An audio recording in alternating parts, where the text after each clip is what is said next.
Hello, hello, hello. How we doing? How we doing? There we go. Okay, I'm gonna turn my air conditioner off, unless it's loud. Hold on, let me check. How loud is it on the UB tube? Hello, hello, hello.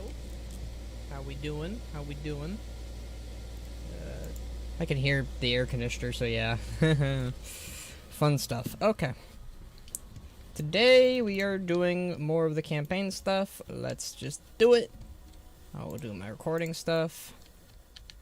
And let's go.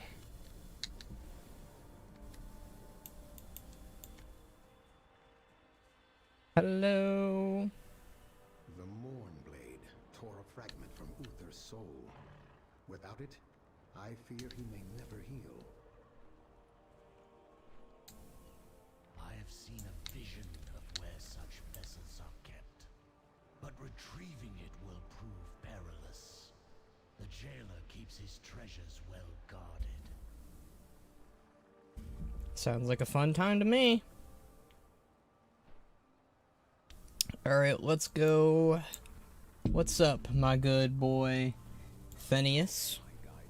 You know, it's a real shame that Debos got killed off so quickly. I liked her character. Bolvar Fordragon has seen visions of a vault hidden deep within Torghast, where the jailer keeps souls he deems worthy, I guess is what he said. Uther was struck down by a Mournblade. When such a weapon is wielded with rage, it can shatter a soul into fragments. If the jailer holds a part of Uther's soul, it cannot be fully amended until the lost piece is restored. Take this attuned shard to Torghast, Venarak. It should guide you to the vault's location. Find the lost fragment of Uther's soul so that he can be made whole. Okay. Let's go to Torghast, friends.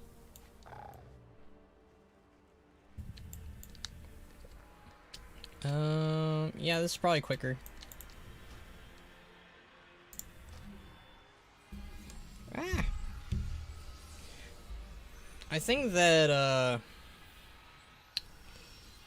I really like that this whole, like, the Frostmourne thing, like, has it so that some souls get actually, like, shattered or whatever. Split, as it were.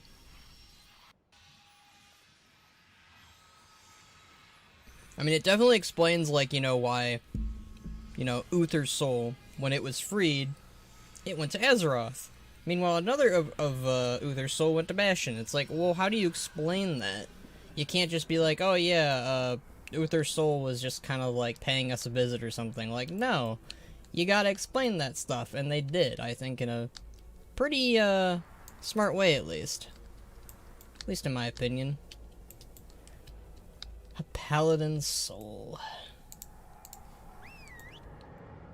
If you're wondering why my hair is so, like, wet, it's because I just got out of the shower.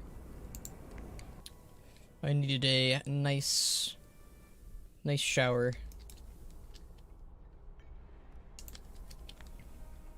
Alright, Torghast, my favorite content.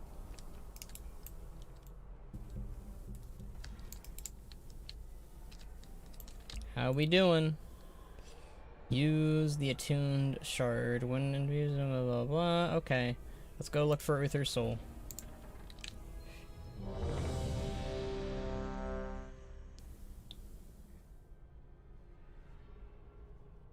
Hopefully this will be nice and short.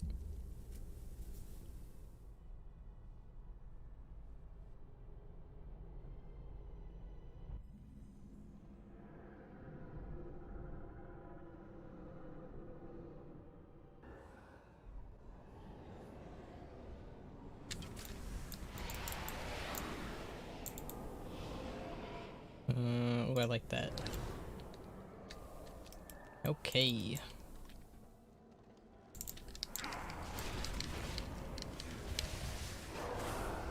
Oh, these guys die easy. My favorite. No, let's go talents. Bring that. Was doing time walking earlier. Kill command.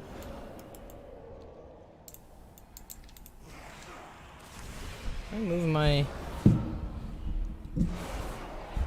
Hopefully that'll be not too bad. Where are you going, Skull?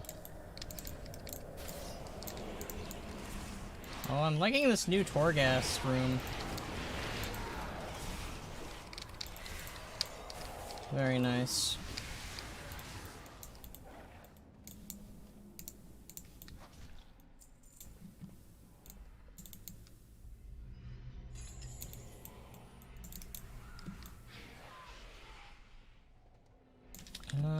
We going the right way? I guess so. Child of Bastion, Oh, hi, Rune Carver. deserving of such a fate. Lead them into light. I kind of wish it would say Shade of the Rune Carver instead, but... oh well. Because we know that's 100% the Primus now.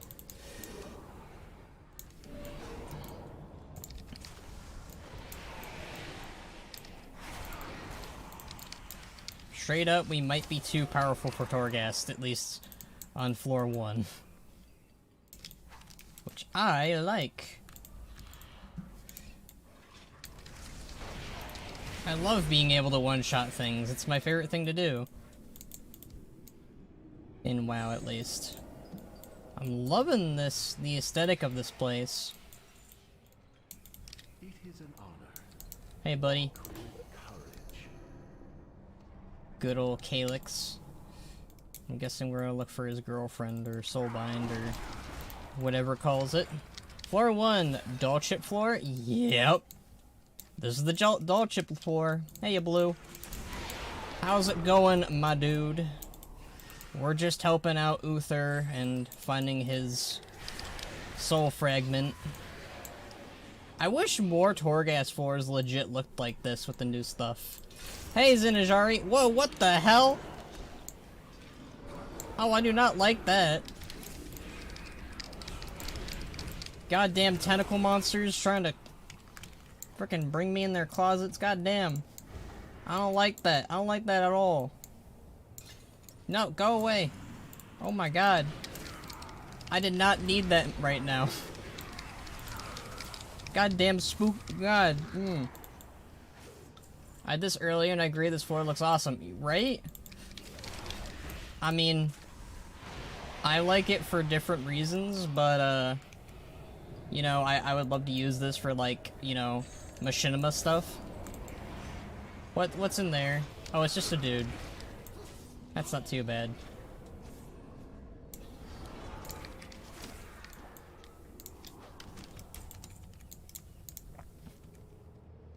Going good, man. That's good, that's good. I got frickin' creeped out by some tentacle monsters, you know. That's always fun. Isn't. I'm trying to get into machinima. Ooh. Well, if you got any questions, I can help out with that. I just can't help out with tentacle monsters, because holy shit.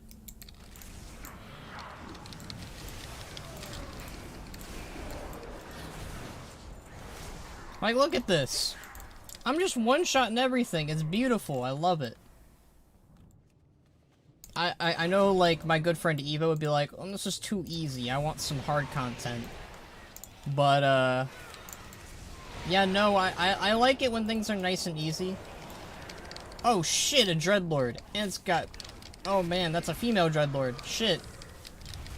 I got bamboozled again. We'll call this bit the Bamboozled Tower. Goddamn. And she's not getting one-shotted. How dare she? Everything else was getting one-shotted. Goddamn. Well, she is an elite. I'll give her that. And she... oh god. Okay.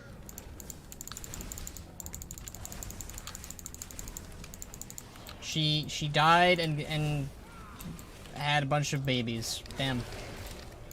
A bunch of ooze babies. I have no idea how to do it. I'm trying to write down a script and I can do the voice acting, but I can't do technical stuff or editing.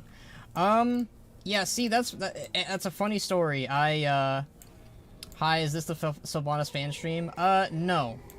This is the Bamboozled stream. You have a chance to summon...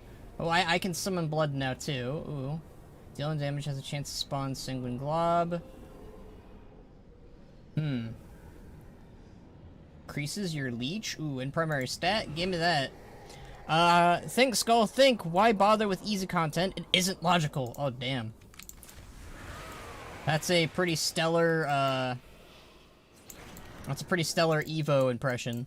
But in Zinajari, when I first started out doing machinima, I couldn't do, shit. Like, I honestly couldn't do the editing stuff. I couldn't do voice acting stuff.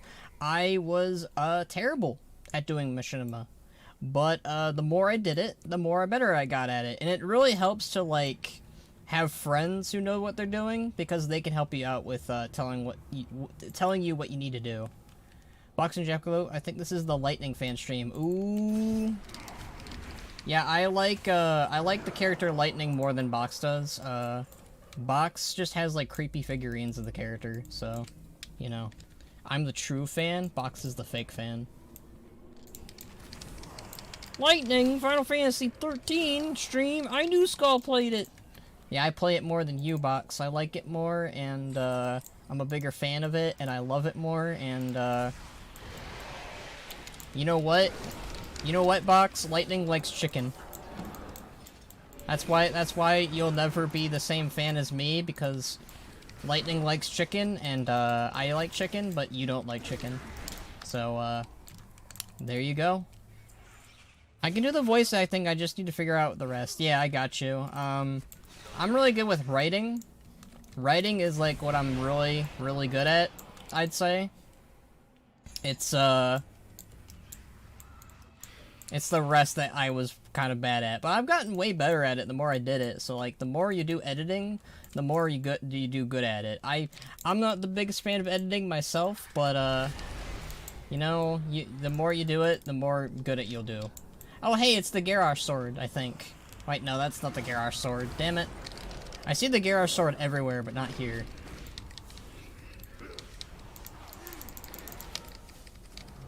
See, even... Okay, how is this boss? Okay, this boss is easier to kill than the Dreadlord lady was. How does that work, Blizzard? How does that work? Enemies affected by your traps deal 25%. When you fall before health... Oh, that's good. That's a good one. Oh, damn, a soul prison. Be freed, little angel. I have written down a script, but I need to fix it. Yeah, I feel that. Alright, here's your soulbind friend.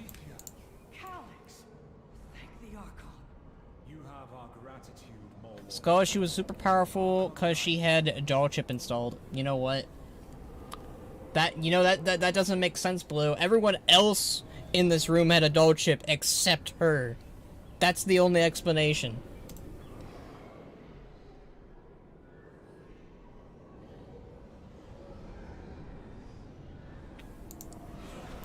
You know, when it, like, reduces my abilities and you know, like, I don't want to go, like, super fast if, like, I lose 15% health. Like, what the hell? I can't believe Blizzard is forcing me to do Torghast. How dare they? Rune Carver, I am always hunted. Everyone wants a piece of me. I swear, like, Ban is too handsome. The ladies want Ban, the men want Ban, the monsters want Ban, everybody wants Ban. Blame Gilvanis. God damn it, Gilvanis. It's all her fault. What the hell? Ooh, Anima Cell. Gimme, gimme, gimme. Wait, they actually put something inside there that was friendly? Well, that's a shocker. Plundered anima. Gimme, gimme, gimme.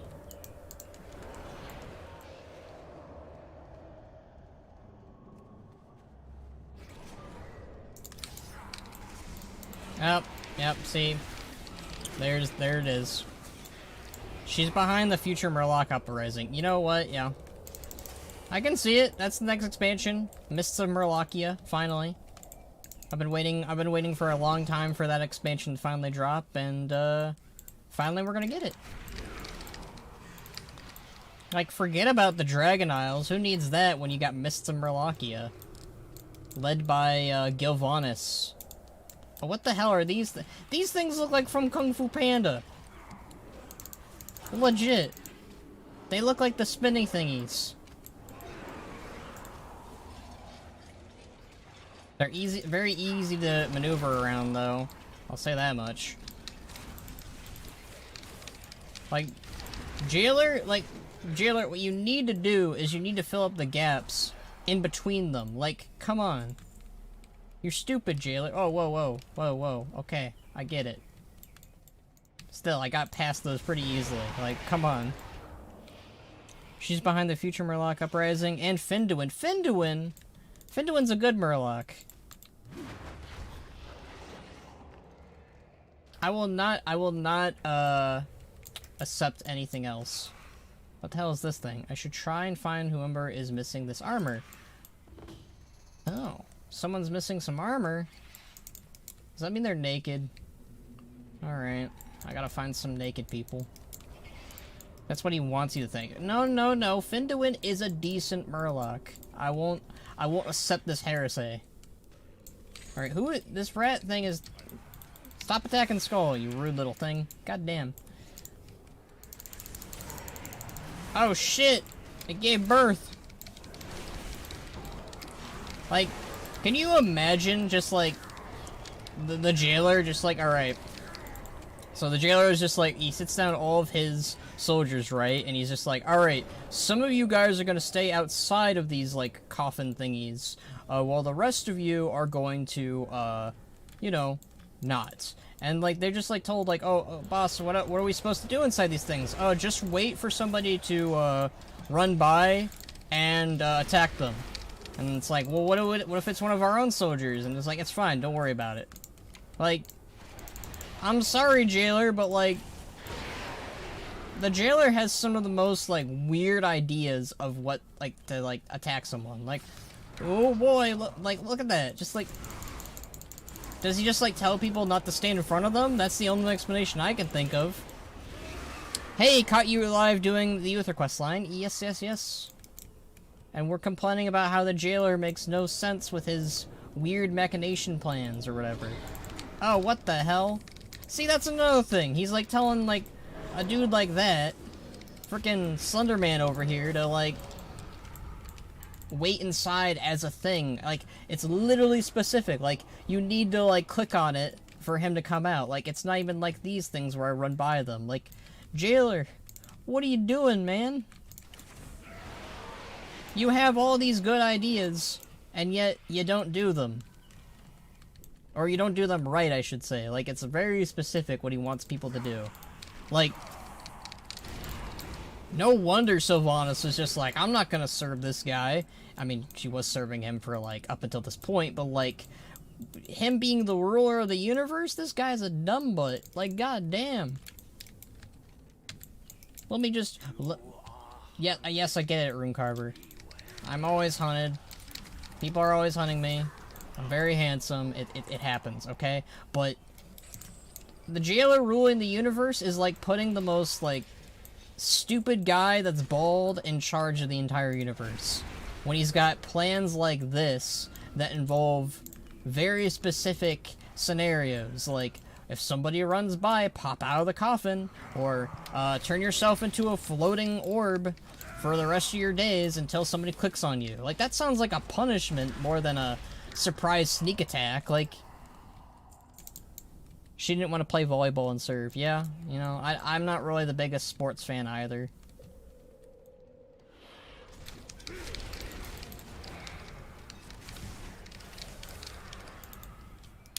And the other thing is, he's leaving around these, like, little, phylacteries, right? Filled with ultimate power, and he's giving it none to his guards. Like, you couldn't have seen this, like, not coming, jailer. Like, we are abusing your tower's systems.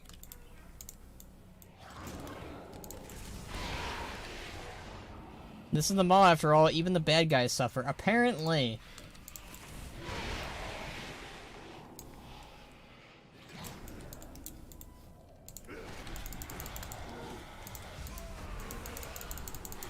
Hello, Nithern? Nithern. Alright, Nithern. I'll call you Nifty for short. Or Nifty? That sounds better if I call you Nifty.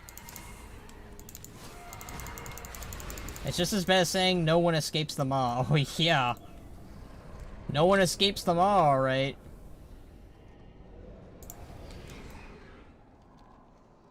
Player character escapes the maw. Yeah, mm-hmm. Everybody else escapes the maw, and then, like, literally in 9.1, we go further than that and just, like, have everybody escape the maw. Like, it's not even just the maw walker anymore. I still don't get why every single person has trouble with my name. I don't know.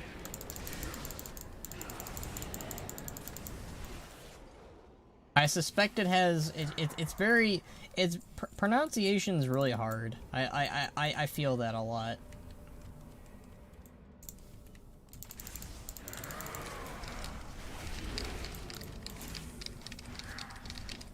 It's just an insult to say, to us, we are no ones. Well, look, when everybody's special and everyone's super, no one will be. That's just how it goes, alright? We're going Incredibles now. Like, when everybody is the Maw Walker, it's not a special title anymore. Like, it would be like if everyone was called the Huntmaster, right? Like, everyone is now a Huntmaster. It's like, wait a minute, they're not even hunters. They can't be Huntmasters. Oh, damn it, more of those Kung Fu Panda things, alright. These things are so hard to get by. Oh no. Oh hey, we found the naked dude. I've gotten used to everyone giving me a nickname. Well, I guess that shows you your name makes people want to make nicknames of it. I don't know what else to tell you, friend. Here you go, Rattlebag? Go away. I have been defeated. I'll soon be dead without my armor. Are you sure you don't have armor on? I guess he's only got a little bit of armor on. This is fortuitous set of circumstances. I am once again ready for combat. Obtain 10. Acquire 300 Phasma. Why not? And what have you done lately? I am prepared for combat. Put me in the front line and I will be your shield. I guess he's got a little bit more armor now. It's mainly just... Yeah, I mean... Yeah, he definitely has more armor than before. I'll give him that much. Alright, let's get past these Kung Fu Panda things. They're so hard to get by. Everyone owns Thasdora. No, they don't. Alright. How many people in this YouTube chat has Thasdora? I wanna know. I want to know. I want to see a raise of hands of how many people have it. And you better not be joking. You better not be lying. Because I'll know. I will see into your soul. Every hunter, I mean. Oh, okay. Well, yeah, every hunter has it, and that's fine. Which doesn't make it as special anymore. I mean, it's kind of the same thing as artifact weapons, really, when you think about it. Yeah, I think it's the second part. The absence of the battle makes people wonder how they would say it, like how many say the names of the old gods differently. That is true. I have it in my head. Oof. You have it in your head. Damn. What a place to put it. I mean, my suggestion to you, Blue, would be put it in, like, your bank or something, but... I mean, hey, if you want to put it in your head, I ain't gonna judge. Alright, let's get past these Kung Fu Panda things again. Whoa, it's so hard! Ooh. See, you got a bunch of goodie bags over here.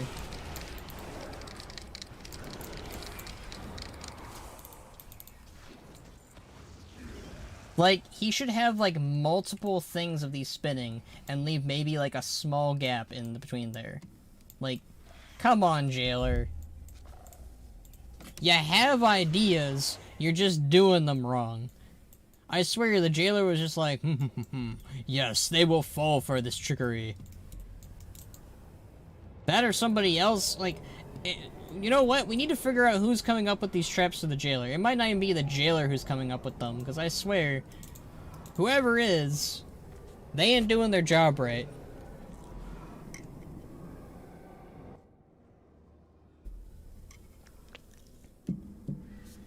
Alright, third floor. These are usually the floor... Ooh, I wonder if he gives me any shoulder pads this time. Really? No shoulder pads? Damn. I'm just asking for some shoulder pads, come on. Da, da, da.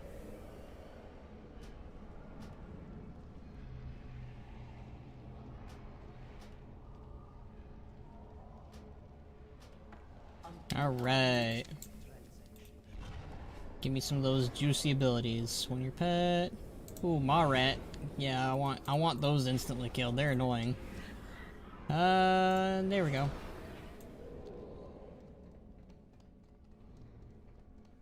Painsmith Reznal. Is he the one who's behind all the traps? Because he's an idiot. Hold on, I want to look that up. Raids. Sanctum of Domination. Painsmith, because I already killed him. Alright, Painsmith Reznal is the mastermind who has spent eons perfecting the deadly traps found in Torghast. Oh my god! He is the one behind it. Painsmith Reznal, you are the worst trap master I have ever met. And I've met a lot of traps masters in my day. Totally.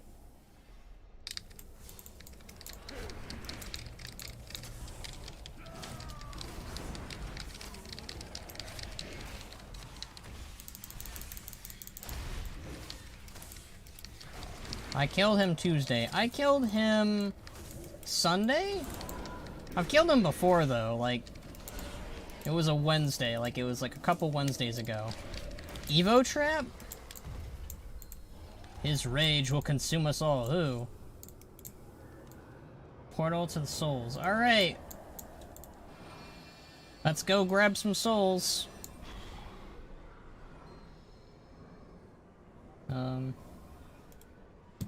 Did that not work? Oh, hey, there we go. Let's see. Alright, let's look at all these souls and speculate on which each one of them are. A forgotten victim, okay. The betrayed father, okay, so that is, Tyrannus Menethil, the second. Forgotten victim. There's a lot of forgotten victims. I can speculate on some of those, maybe. The Guardian of Nexoramus. Anubarak? Or Sephiron? Guardian of Nexoramus. I would assume that's Anubarak, right? It's either Anubarak or Sephiron, but... Forgotten victim. The Grand Magister, that would be...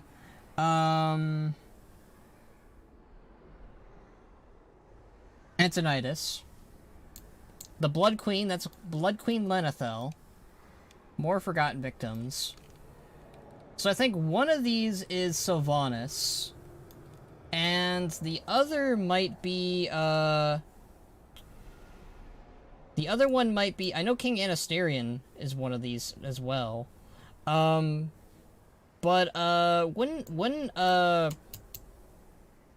Dranosh be one of them? I'd assume, at least. Finally beat Kel'Thuzad, but Sylvanas was too distracting and I couldn't beat her, so I had to try again. Look at the other side, too. There's more souls over there. Ooh! So yeah, I think some of the more forgotten... Some of the forgotten victims might have been, Dranosh. The Champion of Peace. I'm not sure about that one. That might have been one of the Paladins. The Holy Lifebringer. Holy Lifebringer.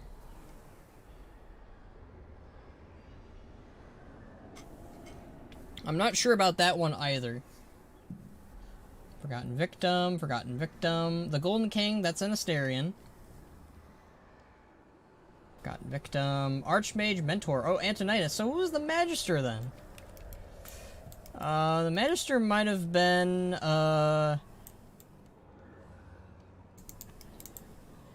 Magister. The Grand Magister. I'm not sure which one of those. I don't know which one that is. Okay. The Grand Magister wasn't... I'll have to look up some of these in Wowpedia, because I'm sure they've got some of them narrowed down. But I think one of the Forgotten Victims was, Dranosh. And Sylvanas is probably somewhere in here, too. I suspect, at least. Like, it wouldn't surprise me if, like, one of these guys... Like, there's more, obviously. Like, they're, like, hidden away or something. This thing looks cool. Look at that. That thing looks badass. Okay. I'm kind of shocked that we're not grabbing more of these. It's kind of messed up that we're leaving them behind, if I'm being blunt.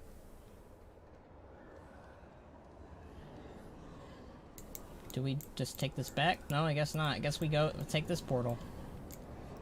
Alright, well, that's interesting. And we're done! Alright, quick Torghast. I appreciate that.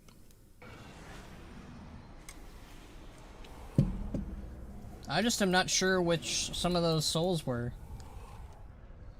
That's actually very funny. Yeah, just leave them in the maw. Yeah, that's kind of messed up on our part. Like, our mission was to only save the Uthers. I get it. And it might draw attention if we grab more, but... Like, that's kind of a messed up thing to do. Like, Kalthos is probably, like, wondering where his dad is. And we're just leaving a piece of him in there. Like... That's kind of messed up, honestly. And Blood Queen Lanethel got corrupted and all messed up by Arthas. Like... you know, it's just... I hope that Anubarak is the Guardian in Exoramus, because if it's just Sephiron, then that's boring. I don't know. I miss my good old buddy Anubarak. I guess, you know what? Yeah, it doesn't really make sense for it to be Anubarak when I think about it, because Anubarak was never slayed by Frostmourne. Damn it. Alright, use the Waystone to Oribos. Go to Bastion. Okay, let's go to Bastion.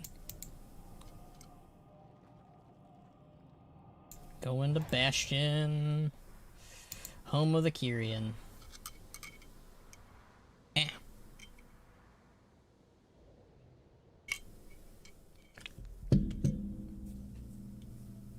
We are very, mean heroes.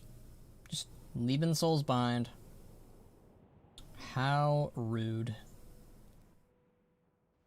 Oh god, everything's bright now. I like how, like, Shadowlands can go from, like, really dark and gritty colors, like in Maldraxxus, the Maw, and Revendreth, to, like, even Ardenweald is, like, straight up super dark. Like, only Bastion's really the bright-looking place. Everywhere else is, like, really just dark and gritty. And, like, Ardenweald is very beautiful, too, but, like, yeah. Most of these places are just straight up... What the hell? What the hell is that? Am I missing something? Okay, that was weird. Never seen that pop up before, ever, during Shadowlands. I did the quest this morning. I think you'll like this. I think I'll like this, too. I know quite a bit, because I spoiled myself, but, I don't know too much, so... I'll take what I can get.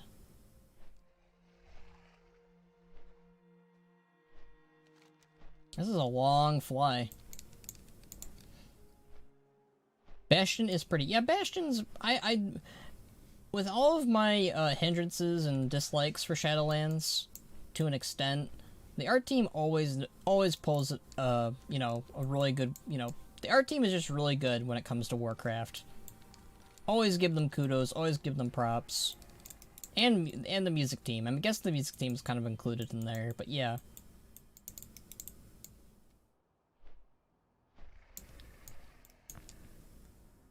Yeah, the music team too. Yeah, I just said that. It is wise to practice the art of flying before joining. Yeah, no, I'm not here to do world quests. Leave me alone. Alright, what's up, friends? No? Where is everybody? God, you guys are so rude. Where is oh man, they're all the way up here? Okay. Kinda rude, guys, kinda rude. I don't like being debated like that. And the voice acting. Well, yeah, the voice acting is, like, almost always really good. Hello? Do I have... Okay, never mind. I'm talking to the wrong guy. Y'all kind of look... Wait, what? Without a paragon of loyalty, we cannot forge a new sigil. Oh. Many forsworn yet occupy the temple. How are we to proceed? Through compromise and understanding, I may be of aid in that regard. Hi, Uther. Come forth and be heard. Greetings, Mawwalker. Your arrival is fortuitous. I believe the soul fragment may be the key to Uther's recovery. Learn from the past, but do not linger in it. Alright. What troubles you? The arrival of Uther's wounded soul was an impetus for many events that led us to our current struggles. Devos' broken trust, her involvement with Halia, the rise of the Forsworn. Bastion needs to change, but we struggle to find a solution. Perhaps the soul fragment will provide valuable insight. If my soul can be mended, then so too can the rift with the Forsworn. Hi, Uther. Was it all for naught? The pain deep in my soul I am ready to end, for it to end. Okay. My fate has not yet been written. Be warned, Uther. We have never attempted anything of this nature before. I will endure whatever I must to be whole again.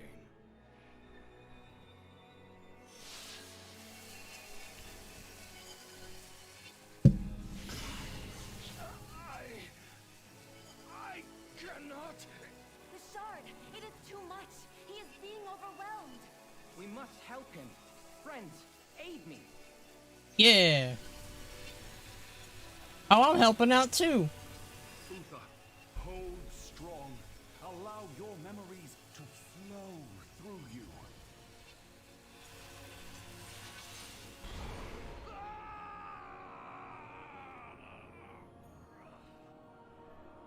Oh, these are some really good animations. Oh, hey, look! It's OG Uther with a good model. You know, one of the things I really like about Uther's model is he actually looks like himself when he was alive. Like, I kind of... One of my biggest, like... One of the things I really do not like about the Kyrians is their design, is you literally just look like a blue human no matter what. I truly, truly, truly think that the Kyrians would look so much more unique and better if they had facial features of a troll, of a Tauren, of an orc, of a Pandaren. Just something. Cause goddamn, do the Kyrians just look so bland without that. How you doing, Uther? Memories still haunt me, hero. Uther's breathing is labored, straining against the pain. Thank you for showing me mercy. Thank you for showing me mercy. Bruh, I'm not a Kyrian. I never did that. That's actually very true. Or an elf, yes, exactly. That's what I mean, though. Like, why do the Kyrian... Like, imagine a gnome Kyrian. Like, they are not gonna look this ginormous. Or a goblin Kyrian. Like, let the races of Warcraft look like the races of Warcraft. I don't want to look like a human, please. There's a reason why Ardenweald and Maldraxxus are superior in that regard. Revendreth, you turn to a vampire, so, you know, they've got issues, too. Though Uther's soul is suffering, we must not lose hope. It is as I feared. This fragment of Uther's soul was darkened by the Mornblade that slew him. His memories are shattered and twisted. For Uther to move past this... For Uther to move past his pain, to move past his grief, he must experience his past once again. But he does not have to do this alone. Using my soul mirror, we can aid Uther in walking through these memories. He can then come to terms with the emotions they contain. We must help him see past the distortions and understand the truths that they hold. A road of We will sorrows not let you is fall, paved Uther. with attachments. Alright. Haha, I would love to see a gnome Kyrian, vampire elves, right? Like, I feel like the reason why Necrolord is more appealing to me is because you get the option to still look like yourself. It's really nice. Oh boy. It's time for the culling of Stratholme, everyone.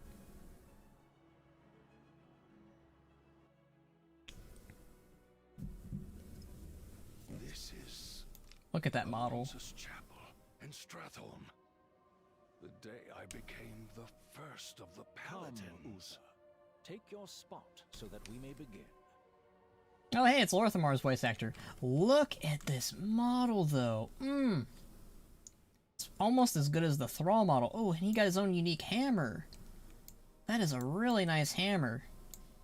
You could use that for Arthas. If you do the Arthas, if you do anything with Arthas in Model Viewer or something. I haven't done the second memory yet. Warcraft 3 throwback, LOL. Oh, hell yeah. Look at that. Oh man, but this is such a nice model. And then look at these losers. These guys, why is this guy so huge? But Tyrellian looks okay, but like... The time of the Argent Crusade is now. Argent Crusade doesn't exist yet, Tyrion. Gavernid the Dire. You need something? Alright, none of you guys look... This is an auspicious day. May the light bless you. This is an auspicious day. interesting. Well, at least he has a unique voice actor. And Tyrion does too, but damn, just... I really... I think Tyrion looks alright, but some of these guys' models are really just kind of meh compared to, like, Uther over here. Like, Uther looks like a Chad. He looks like a dude. He just looks good. Garrosh is dead. There is no point in playing the rest of the expansion. Garrosh has been dead since Warlords of Draenor. I don't know what to tell you. Garrosh has literally been dead since then. There's plenty of reasons to still play the expansion, even with Garrosh being dead, because the guy has been dead since WoD. So if that's the hill you want to die on, go for it. But Garrosh has been dead for a long time, friend. I really hope that they make more interesting 3D armor going forward. If you've noticed, the shoulders are more 3D now and have actual geometry versus just textured spikes from, like, MOP days. Yeah. They really need to add class items that give you stats, like relics for paladins, or, like, actual physical quivers for hunters. I would love that. I mean, dead. They killed him for good. Okay. I mean, if you like Garrosh to that degree that you'll just stop playing the game, okay. That's not me, though. That's not personally for me. Like, you know, if Rexar ever dies and he's my favorite character, I'm still gonna play the game. Like, I think it's kind of... I just think it's kind of silly to stop playing the game when your favorite character is dead. Like, go for it if that's how you feel, but Garrosh, as cool as he was, isn't a character that I'm gonna stop playing the game for, honestly. Like, he was a cool character. Like, I loved Garrosh, but, you know, I don't know. He died pretty cool, so... I really want them to add Rexar's race as playable, the Mok'Nathal, please. I would love the Mok'Nathal as a playable race. Also, I made a bet with my guild that if we didn't see Garrosh, I would stop playing for the rest of the year. If we didn't save Garrosh. Okay. Well, that's the bet you want to make, you know, that's your bet. Like, you should open up with that, and then said your piece about, you know, Garrosh is dead, there is no point in playing the rest of the expansion. Like, in my opinion, it comes across as this is just, you know, what you're saying is I made this excuse that I'm not playing the game anymore, and I made a bet with my guild. But that's how it comes across to me when you first say, oh, you know, Garrosh being dead is, there's no point for the rest to play the rest of the expansion. Like I said, Garrosh is a cool character, but he's not gonna, I'm not really going to stop playing just because he's gone. It would be their answer to ogres because it's half ogre and half orc. It's not human. It's not half human. And the ogres have no females as far as we know in the lore. So female ogres do exist. We just have never really met one. Because there were female ogres on Draenor. There were female ogres on Azeroth. We've just never met them. Blizzard has always had this issue of where there are no male race for a specific counterpart. Like, for a while there are no female Murlocs, for instance, even though there clearly are female Murlocs. Female Centaur exists, female Quillbore exist. I'm trying to think of what other models and races. Hosens. Hosens have females, yet we do have no Hosen female models. Jinyus. There are no female Jinyus, despite there being female Jinyus. There's a lot of races that did not have a female counterpart. For a bit there, Mogu didn't have any females, but then Lei Shen kind of added them to the mix in a way. But yeah, they have no female characters or races for certain races. But there are female ogres that they exist. But they could totally add female Mok'Tathal. They could totally add female ogres. They could make ogres playable. I'm down for ogres being playable, but obviously I am biased, and I'd want for Mok'Tathal. I don't know why I was going to say Mogu. I would love for Mok'Tathal to be the next playable race in the future. I'm at half orcs. Yeah, I get you. Dude, I really want Cataclysm 2.0, but on crack. They need to revamp Azeroth again. They could do so much, and the sword is still inside. I refuse to believe N'Zoth is dead. There's no way. I totally want a revamped Azeroth. Revamped Azeroth, please, as the next expansion. That would bring back so many players. It would be really appealing to me. It'd be appealing to so many other people. It'd be great. I would love that. So yeah, give me a revamped world. I would love that. N'Zoth being dead, I don't think N'Zoth is dead. He's either in the Void Realm where all the Void creatures go when they die, or he's in the Blade of the Black Empire. I subscribe to the idea that he is locked away in the Blade of the Black Empire. That's my theory, and I'm probably going to die on my hill with that.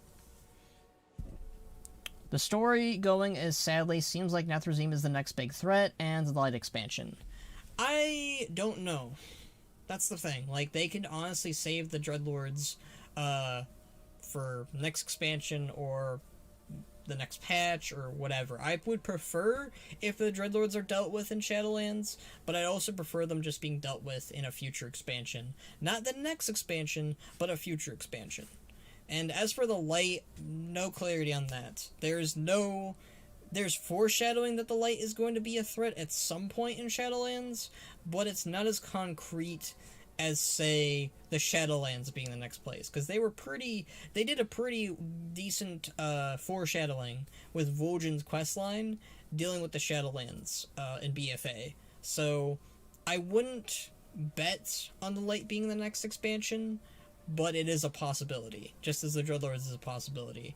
Personally, everyone is begging Blizzard to do a revamped Azeroth as the next expansion, like the Dragon Isles as the next big thing we go to, so we'll really just have to see.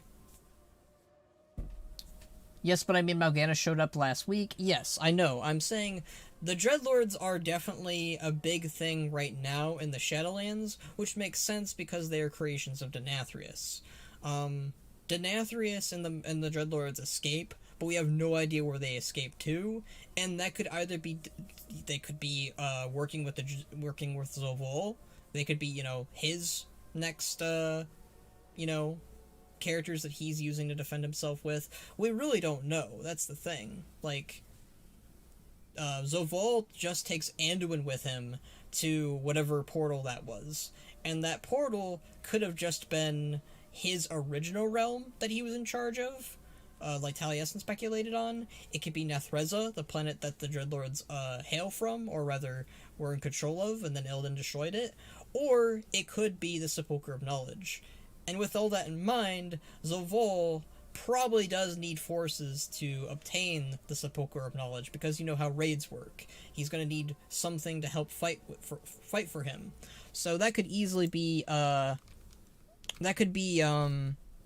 Dreadlords. So I don't know. We'll really have to see. It's hard to say what the next expansion and next thing is going to be. Hello, monkey. Just finished after doing dinner dishes. Well, I hope that was not hard. I really don't think Shadowlands will have a 9.3 with all that's happening right now and the drama. I don't think there was gonna be... I personally didn't think that there was gonna be a 9.3 anyways with how Belior phrased it, even before all the allegation stuff. I think at most Shadowlands will get a 9.2 as stated. But like I just said with the Dreadlords could easily be the next threat in the next patch, or they could be a future antagonist. It's really hard to say. I'll be blunt with you. It's really hard to say what they're going to do with the Dreadlords. Also, Sire is a sword acting like Lich, where he can res. Yeah, he could totally resurrect himself maybe from his sword. Hard to say. What I hope is Cataclysm 2, Chill Expansion, what I expect Cosmic War. I don't think they're working with Zovol. He betrayed Denathrius and just... Okay, so there is, a lot of people were very confused about this. The Dreadlords are still working with Zovol. That was outright stated. They're helping him out. They're working with him. Denathrius and Zovol's relationship is hard to say, but, It's hard to say where it stands right now, and this is why I think that Denathrius and the Dreadlords are going to be Queen Ajara in a way. You know, Queen Ajara escaped in 8.3, but she's not in Shadowlands anywhere yet. And the keyword is yet, but I don't think that they're going to be dealing with Ajara, and I don't think that they're going to be dealing with Denathrius in this expansion. That doesn't mean the next expansion, the next follow-up, means that Denathrius is going to be dealt with. I don't think they're going to be if they do deal with Denathrius again, it'd be really weird to do that in Shadowlands, but I wouldn't be surprised if they did it. Personally, I think that Denathrius is being saved for a future expansion, especially because the Dreadlords caused so many cosmic wars with their actions. You know, you have a Dreadlord who's loyal to the light. You had Dreadlords who were pretending to work for the Void. You had Dreadlords pretending to work for the Legion. But all of them truly were working for Denathrius, which puts Denathrius as a very high and top tier villain who has caused so much devastation through his actions. So that's why I'm kind of thinking that Denathrius is probably going to be saved for later, especially since they worked so much legwork to save him, or spare him, rather. Like believed Denathrius is playing a double agent? Possible. Dude, where is Yogg-Saron? Isn't he the god of death? If so, can old gods even go to the Shadowlands? I don't think he's dead either. I remember also hearing Cthulhu is still around. A lot of people think that old gods die, like we die. Old gods, when they die, according to Blizzard, go to the Void Realm when they die. So even death for them isn't really as concrete as death is for us. When we die, we go to the Shadowlands. If we die in the Shadowlands, we die for good, like Garrosh did, or Ursoc did. So in the situation case for Yogg-Saron, Cthulhu, and even N'Zoth, they're still active, but they are dead on Azeroth for the moment. I would not be shocked if they come back, though.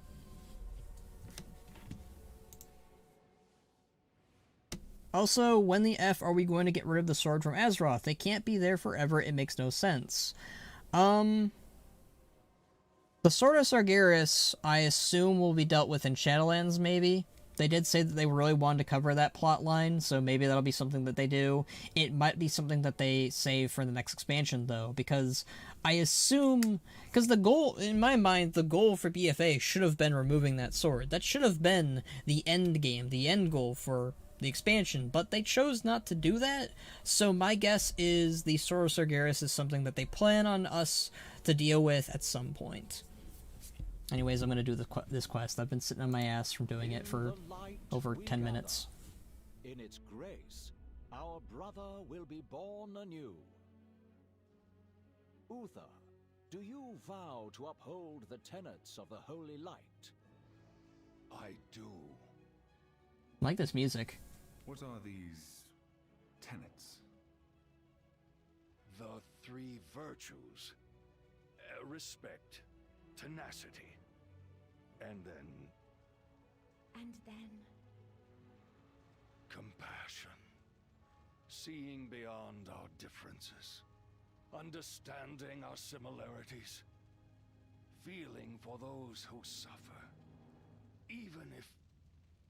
Oh, Arthas. Wait. What is that? In the corner. This is an auspicious day. Suspicious grain. Oh boy. How would they remove it? See, in my mind, I always thought that the Sword of Sargeras, the way you remove it, would be to have Azeroth herself do it. Like, she finally wakes up, grabs the sword with her hand. Like, the first thing we see is her hand. She grabs it and yanks it out and throws it into space. That, or she fully wakes up, grabs the sword, and chooses to wield it, and it changes from a red hue to a blue hue. And that would be really cool. As for Khadgar, by the way, I made a whole video talking about that. Khadgar is actually in Oribos watching us. So he is no longer in Karazhan, but he is in the Shadowlands, and he's watching us. So it's only a matter of time for when Khadgar does something. This entire city must be purged. Uh-oh. How can you even consider that? His memories are twisting together. We must help him. No, Clea. He must face this on his own. Alright. Damn it, Uther. As your future king, I order you to purge this city. Why is he on... He's on a horse. You are not my king yet, boy. Nor would I obey that command even if you were. Then I must consider this an act of treason. Treason? Have you lost your mind, Arthas? Have I?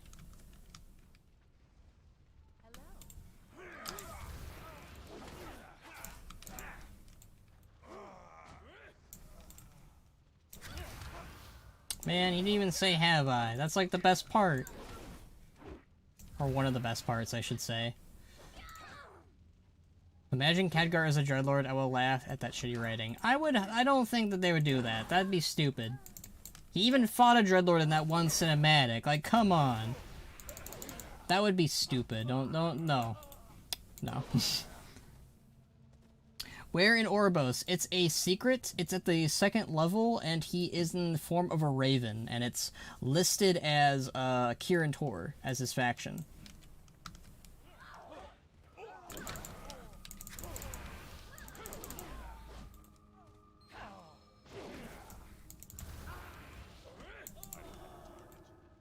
How do I destroy these grains? Oh. There we go. Don't eat the grain! Grain ain't good for you. It's full of the nasty.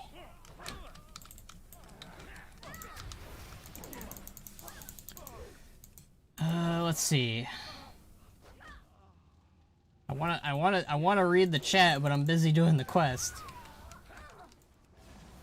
Let's see. Blah, blah, blah, blah. Oribos is the main hub of Shadowlands. Is the sword inside of Azeroth only half of Sargeras' sword? It's the whole sword. I mean, it's only partially in there, but it is in there pretty deep. But it isn't, like, in there, like, completely, like, in there. I would have to, like, go to Silithus to give you a, good diagram of it, I suppose, but, it's been a hot minute since then.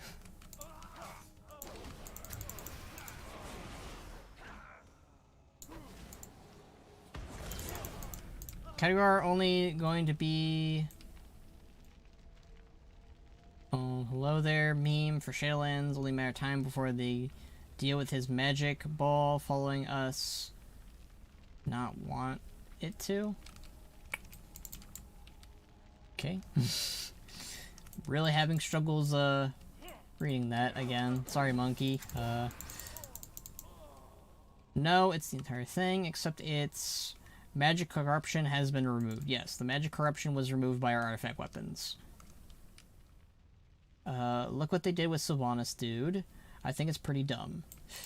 Well, we can disagree on that for a long moment, but I don't think...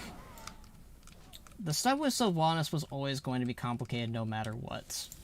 I don't know how else you could exactly phrase it or work it to the point where good old Sylvanas was going to work out.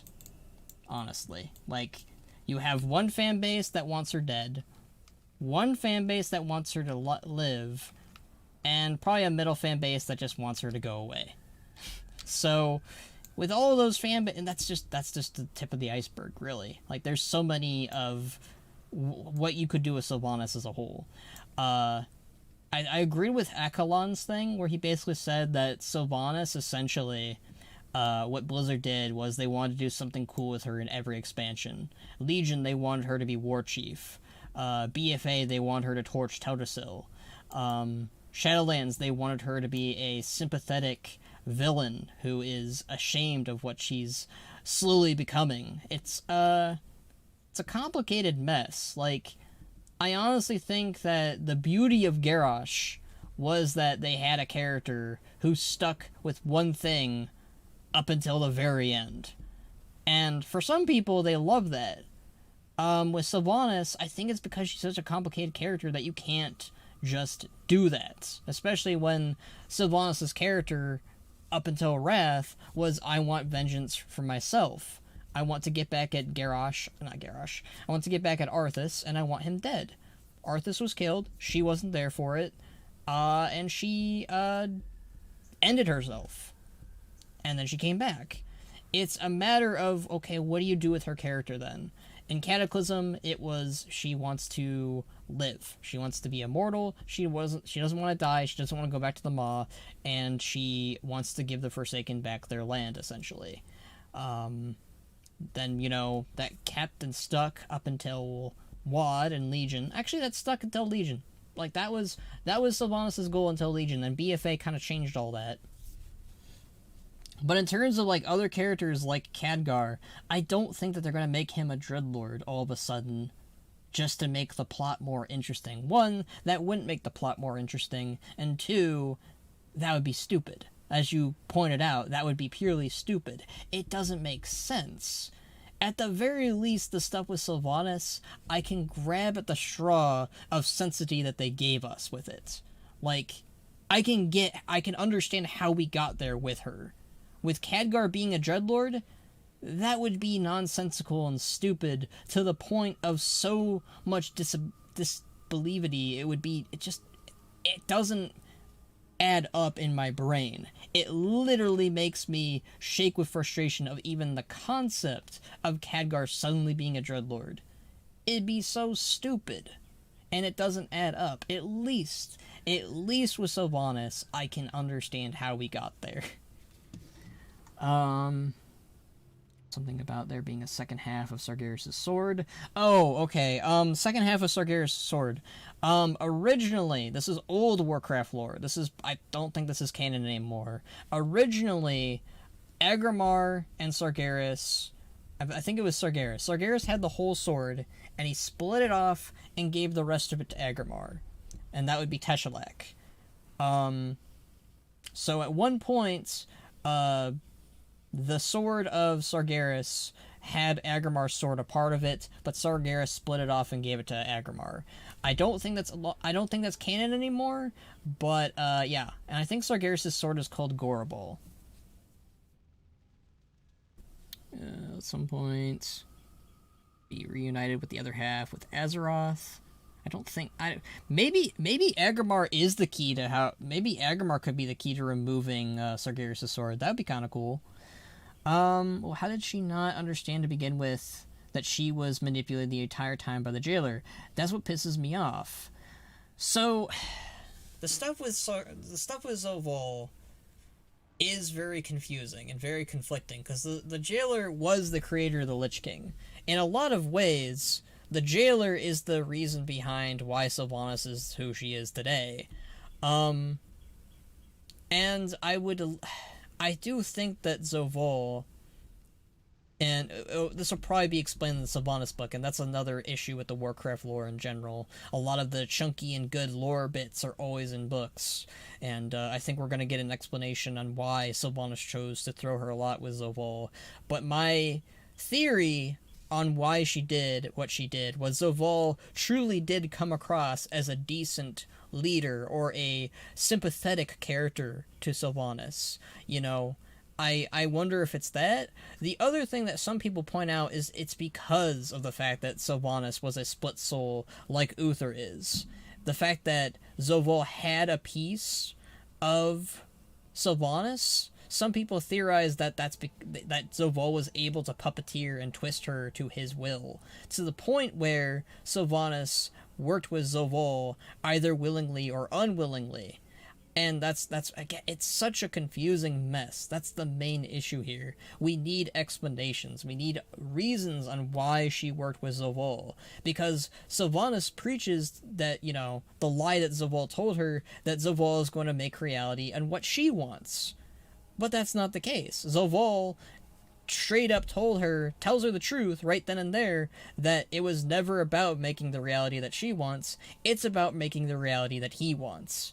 Which, again, I think that Anduin kept pointing out to her that, and I think that it might have been in the back of her head that she was realizing that. I think the issue that some people have is, how could she not know that that was a thing before it happened?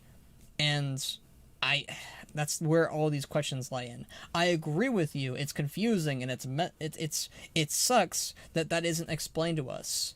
But the way Warcraft's lore works is, and this is again another issue that Warcraft has, is they give us something and they will let us fester on it and wait for it to happen, and sometimes it takes a decade or a year or an expansion or whatever. It takes forever for them to explain that, and it sucks.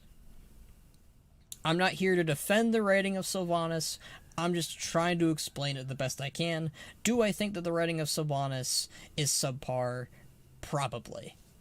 Do I think that it's the worst thing ever? Probably not. Probably not.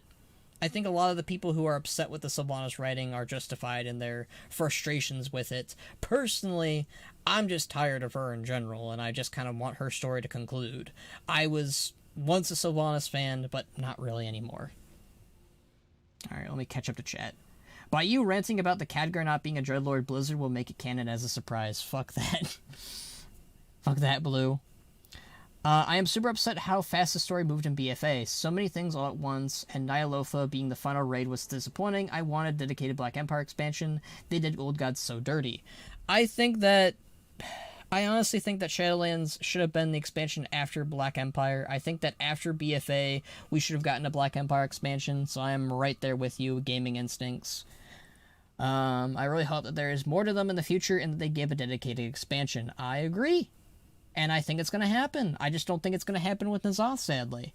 I think that N'Zoth is probably not going to be the main Old God anymore, as sad as that is.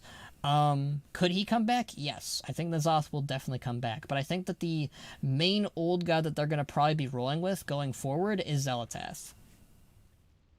I agree with you that they did very poorly with how the story was told, and that all the stuff was not in game itself but the books, which is a mess. Yeah, they give a lot of stuff to the books, and that's a problem. I'd say BFA's book and the expansion and the Shadowlight Rising's book. So the two books that were very recent, not the Sylvanas book that I'm talking about, but the two books of Shadows Rising, which is the book that came out to bridge BFA and Shadowlands, and the book Before the Storm, those two books are not necessary to know what's happening in WoW. Do they help? Yes. Are they necessary? No. But they are there for you to read and enjoy while you wait for the next expansion. And they sort of bridge the next expansion, but to a degree where you don't need to read them. They're not filler, but they're not necessary. And that's the type of books that they need to stick with. The books like Sylvanas, where it explains a ton of Sylvanas' motivations and a ton of the reasons why Sylvanas is the way she is, and it should not be a book. That should be in the expansion. That should be something that all players who don't buy the book and who buy the book should already know. That's an issue that I have with Blizzard. I love Blizzard's books, I really do, but they stopped doing it to the point where it was necessary. Now they're doing it again, and it's ridiculous. It's like, come on. Ugh. These memories, they are not one and the same. Do you vow to walk in the light and spread its wisdom? Oh. Your grief and regret haunt you still, as does Arthas. Do you vow to vanquish evil and protect the weak and innocent? I do.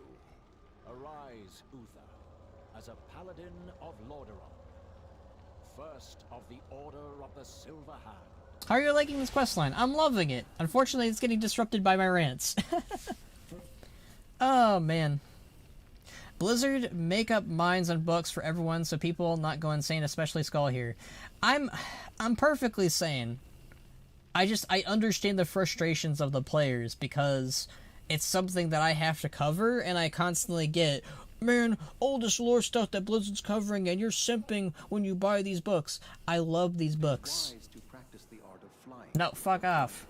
Thenios, I'm trying to do... Thenios, you need to stop telling me about flying. I'm trying to help out Uther here. Goodness gracious. You know, the real rant begins with these world quests popping up. I want them to give me an option to turn world quests off, please. Because I'm just trying to do recordings and quests here, and they're being disruptive. The easy thing to do, Skull, is to just do the world quests then. No! No! His memories are twisted and convoluted. I am sorry, Uther, but we must continue. But he wants you to learn to fly.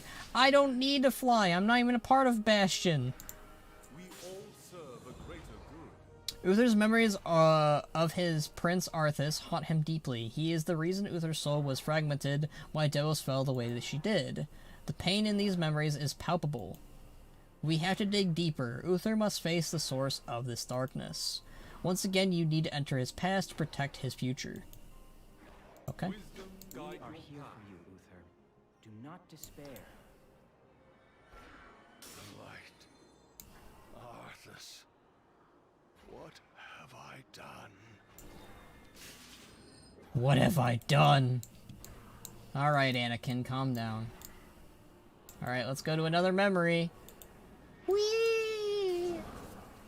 I went bananas this morning from the exact world quest pop-up. Oh, I went bananas. Okay, I don't know why I thought you said I want bananas.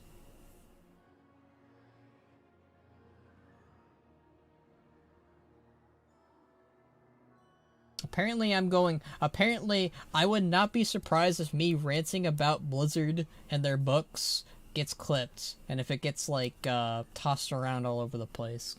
It's something I think it's something that needs to be talked about, because while I love... Here's the thing. I love the Warcraft books. I love reading them, and they're so great and so good, but half the time... Not even half the time, but most of the time, they're necessary to know what's going on for the next expansion. And that's why I understand why people are frustrated, because, again... Arthas became a paladin. Okay. Remember it well. Hello. Honestly, yes. I see your devotion to the light and feel doubt cloud my heart. Man, Arthas sounds young Taught me here. so much, Uther, but I sometimes wonder if I'm truly meant to walk this path. Great expectations await you, lad. I have faith that you will exceed them all. But for now, let's spar. That should clear your mind. It always does. Oh, this is wholesome. Kind of. I love the music here. I've heard this music a while ago. I just love it. Who's his voice actor? So here's a sucker punch for all of you. Patrick Seitz is the voice actor of Arthas in World of Warcraft. The original voice actor for Arthas in Warcraft 3 stopped after World of Warcraft Classic, I believe. But Patrick Seitz is the voice actor for Arthas. And Patrick Seitz is also the voice actor of Garrosh Hellscream. Really want a flying character mount where character grow wings and can fly. Demon Hunter should have that, honestly. I wish Demon Hunters had that ability. Alright, let's spar. No. I should have listened to him. Why didn't I listen? You sought to comfort a troubled student. None can fault you for such an act. Tell that to all of the innocents he slaughtered. I set him on that path. You guided him on the path of justice. He is the one who strayed from it. May the light forgive me. Trying to look at all these souls. Right now I only seen Tyrannus. I recognize Tyrannus, but nobody else really. A lot of Stratholme.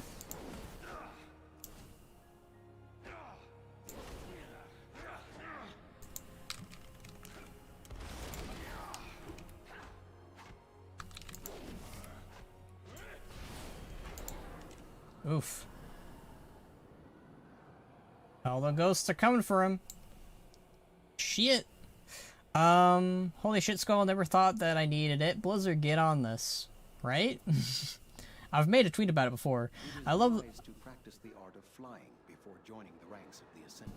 Stop telling me. I don't care about your art of flying. Go away. I love Uther's voice actor. Is Lich King's voice too, if I'm right? Yes. Yes, yes, yes. He's also the voice actor of Kel'Thuzad. That's, pretty funny, honestly, to me. Demon Hunter wing fly. Yeah. Give Demon Hunters the ability to fly. That'd be really cool. Kind of like Illidan. Illidan literally has that power when he goes into his metamorphosis form. And with Illidan, he's always in his metamorphosis form. So, Demon Hunters should have that ability. That honestly should have been one of their abilities, and I will continue to fight for it. They even have the animation for it, which is upsetting and frustrating. I love the voice actors for Bonsomni and Nathrius. Absolute insane talent. They are really good. Versatile voice. Yeah, seriously. The voice actor for Uther is hella talented. I serve not only Bastion, but all of the Shadowlands. The sting of betrayal haunts Uther deeply, but he can preserve. He must. Keep a calm mind. You seek wisdom. Also, never knew Garrosh voice actor is the same as Arthas. Yep.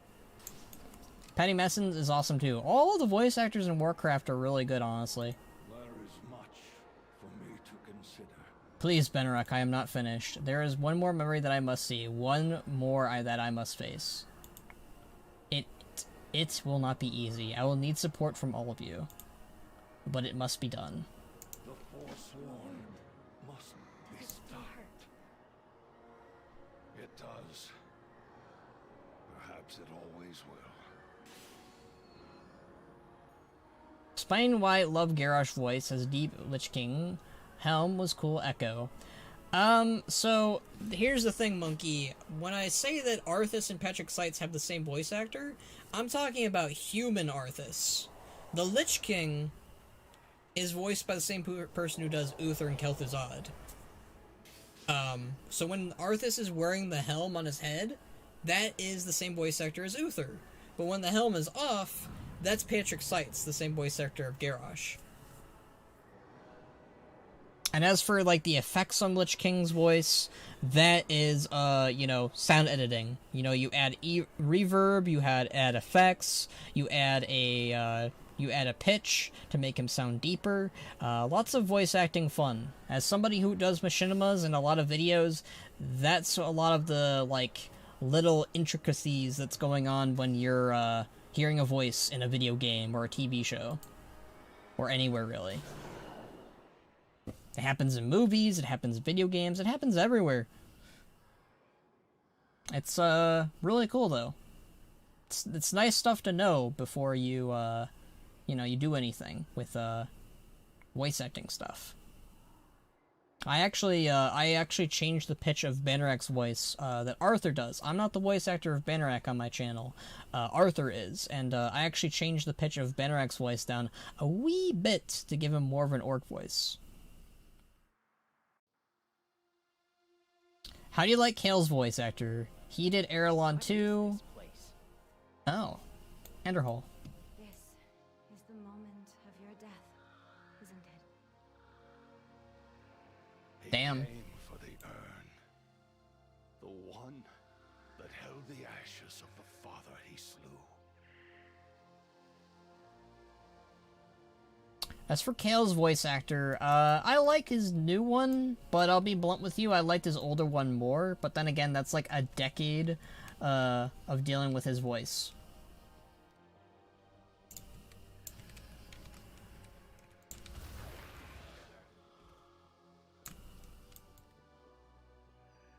Oh, can I interact with this mailbox? Memory, Uther. Why linger here? In that moment, Ha! I failed him. I did not uphold the virtues. Compassion, least of all. My heart had never been so cold. I faced him, not as a mentor, or even a friend, but as a bitter foe. Perhaps. But confronting this memory has taught you the value of compassion more than any scripture ever could. I love the music going on. Take that lesson to heart, Uther. The past may be immutable, but the future has yet to be written. I think that the... Arthas, if only I had tried to save you. Honestly, you know, that'd be a really cool what-if scenario, but, I really don't think that there could have been saving Arthas, sadly. Even if he tried. What if Uther tried to help Arthas rather than fight Arthas? That'd be a kind of cool what if. Don't think I'm gonna do it, but would be interesting. In the PTR, I accidentally left the phase, and it was in Eastern Kingdoms with all the quests. Interesting.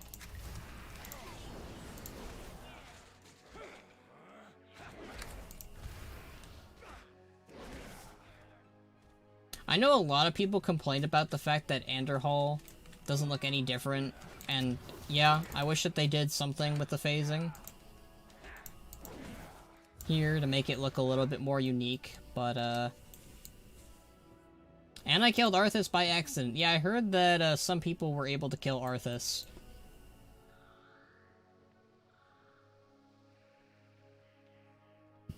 Alright, we need 2 more Scourge forces and 3 more citizens rescued. But, like, you can, like, see the undead's buildings up ahead, and those weren't even added until Cataclysm. So, yeah, I agree with the people who say that they should have done a little bit more work here, but I also am at least understanding of how, like, quests and like these are made, so I'm not gonna be too bitter about it. Oh shit.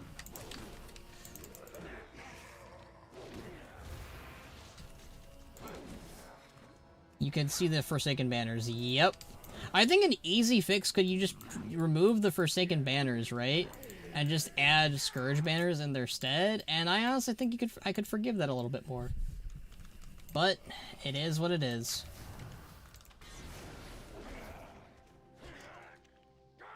God, Uther, I love Uther's look. Like, if you could get this armor in game, like for paladins, I think people would love it. Like, just imagine my good old friends, Thomshire, Ben Grandblade, I'm trying to think of other human paladins that I know.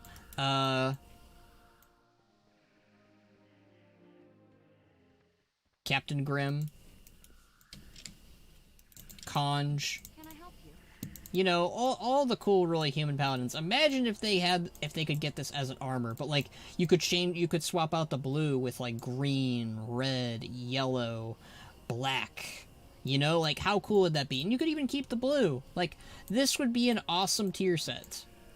I think everyone can agree with me that this would be a really cool armor set for paladins to get. Especially this part. I love the shoulder pad. And I love the little scarf and the little flappy thingies. Like, oh man, it would be so cool if you could actually get this as a set in-game. Aranda Lindsay Ravenson. Who's that? You can brush aside and explain off the differences with the memories of Uther being convoluted and stuff, but he never really saw the Forsaken Banner, so that's true. I know that his soul, his other soul, rested in Anderhall for a while, so you could argue that the soul piece that he just got back then is, that is something that, you know, is aware of what's going on in Cataclysm. Because, like, the last time that we interact with Uther's soul was in, Legion, I believe. That half, at least. A Blood Elf lady would look cool. A Forsaken Quest Giver. Oh. See, they didn't even remove the NPCs over there? Ugh. Blizzard. They really could have just made it the Scourge's base, like, seriously. That's what they should have done, just, like, have Arthas... Oh, there's Arthas, by the way. He's riding good ol' Invincible.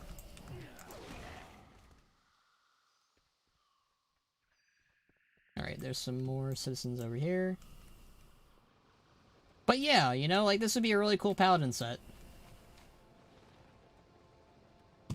I might tweak with it later and put my good old friend's Ben Grandblade's face on Uther. That's very easy to do in Photoshop, so... I'm telling you, it's Gilvanis. Yep. This is all Gilvanis' fault.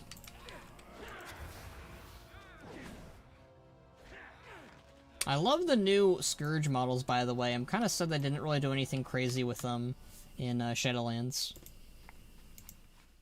Face me, Uther, and I'll make sure you die quickly. Alright, let's go beat up Arthas.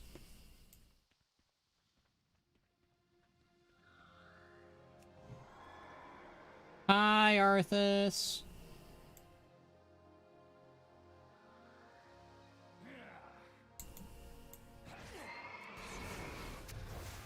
I dearly hope there's a special place in hell waiting for you, Arthas.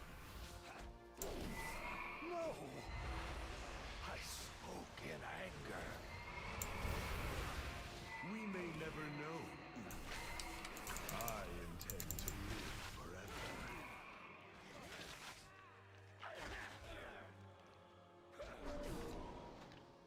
forever. Ooh, look at that. Unique death animation.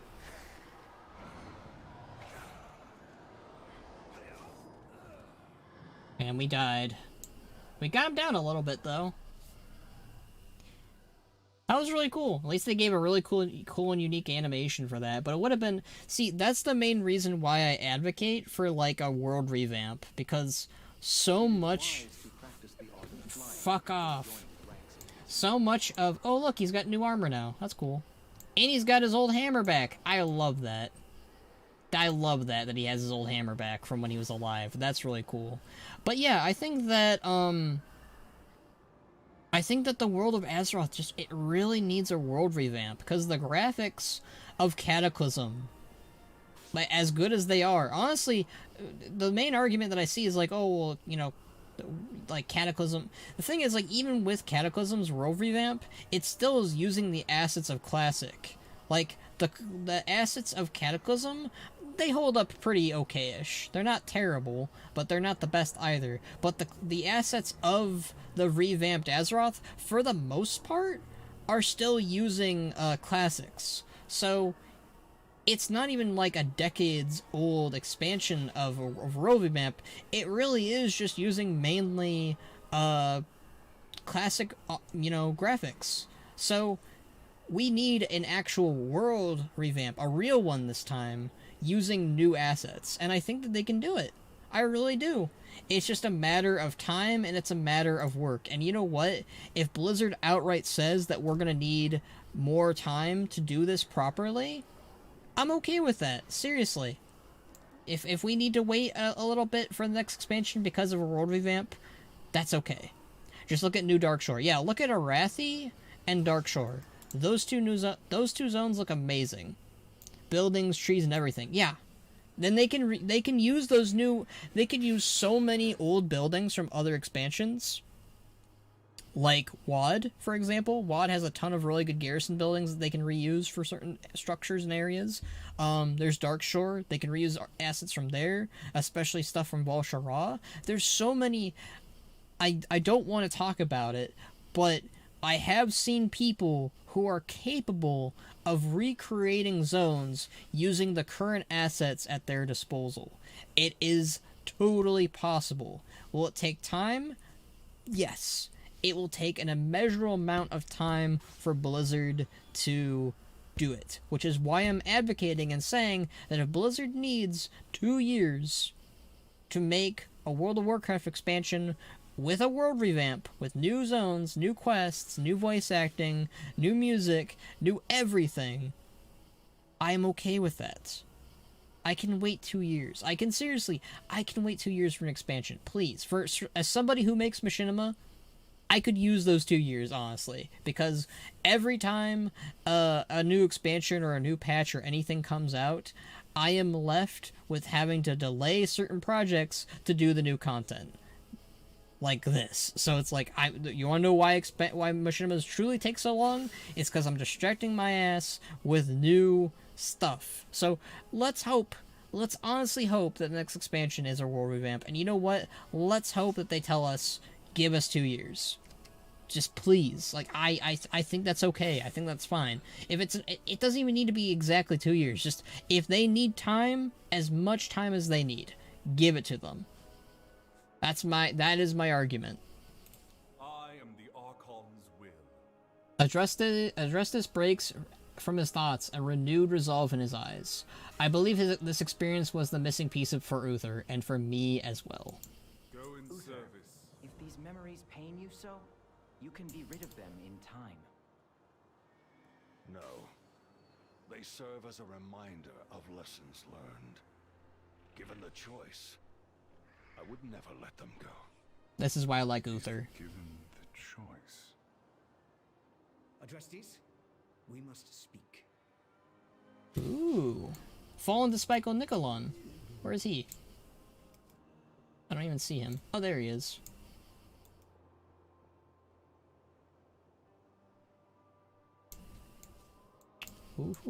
Who else is here? Forsworn Representative and Cynthia? Is that how you pronounce her name? Cynthia? Cynthia? Either or.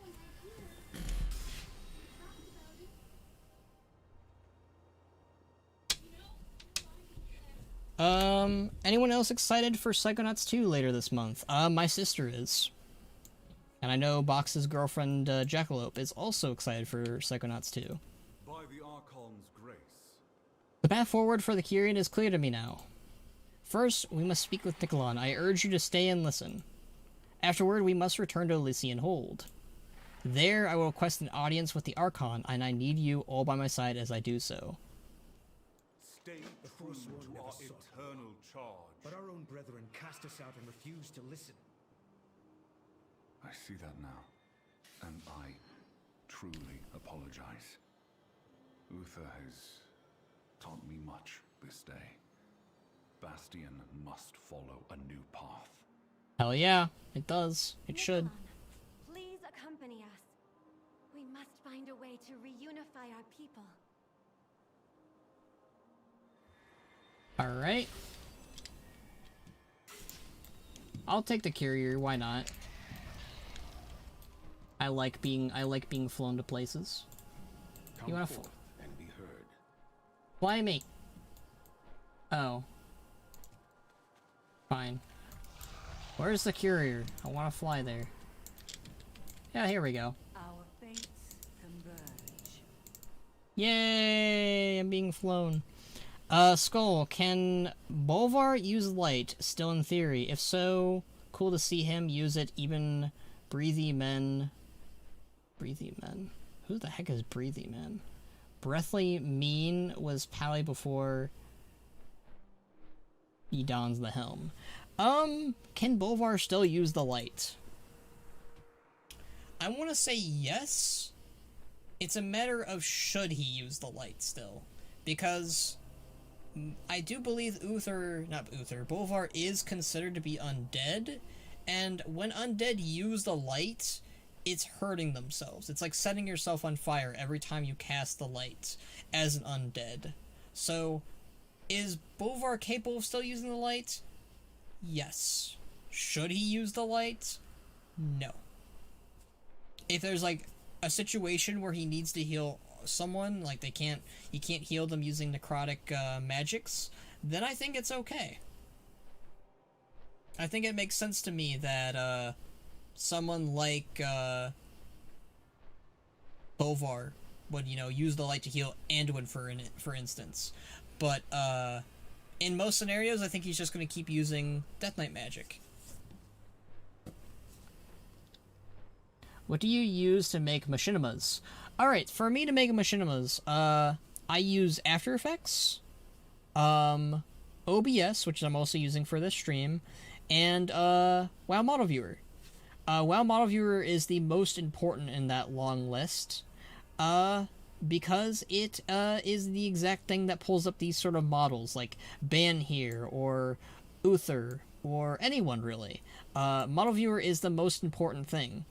And sometimes it's glitchy, sometimes it's messy, but it is possible. And what you want to do in Model Viewer is you pull up the model, and depending on the race that they are, or depending on the colors, I should say, you're going to want a blue or green screen or red screen.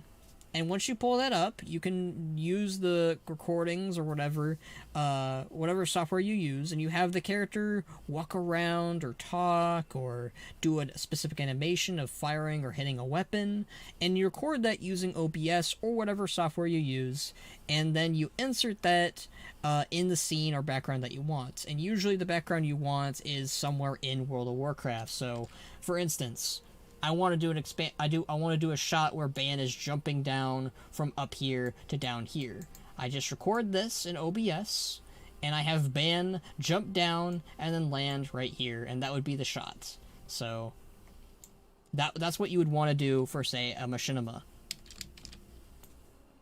How is undead mean? Yes, Blight was undead, but was breathed by red dragon fire and brings back to life. So not undead in my eyes, but not exactly living either, or Helm made him undead. So Bolvar definitely died when the plague landed on him. That did a number on him that we will never see. But that killed Bolvar. Bolvar was dead in that instance. What happened was the Dragonfire came down and accidentally brought him back to life. What we don't know is to what extent. When we see Bolvar the next time we see him after the Wrathgate, he's on fire, his skin is completely black, and he's got fire in his eyes. That was a rare instance of Dragonfire, which has the ability to bring people back to life and heal them, which in case of Bolvar, it was not meant to do that. Bolvar is such a rare case and scenario, but as far as I know, he is considered to be undead. I'm just saying that I think that Bolvar is probably undead now, after that experience. I'm probably going to be needing help with that. There are plenty of videos on YouTube, Zinajari, that you can actually look up and watch that are probably better than what I'm explaining with. But if you need any help, I can try to help out. I don't know if I'll be the best, but I'll do what I can. You have questions? I admit a feeling of hesitation that I have not felt in ages, Spinarak. I must push aside and do what is best for the future of the Kyrian and the Shadowlands. I am ready. All 5 paragons are needed for our Covenant sigil to be reforged. Upon this day, we shall name a new paragon of loyalty. My Archon, loyalty bereft of compassion fractured the very heart of the Kyrian. Perhaps what we need is not loyalty, but devotion to our cause, to each other. And to the souls we usher into the Shadowlands.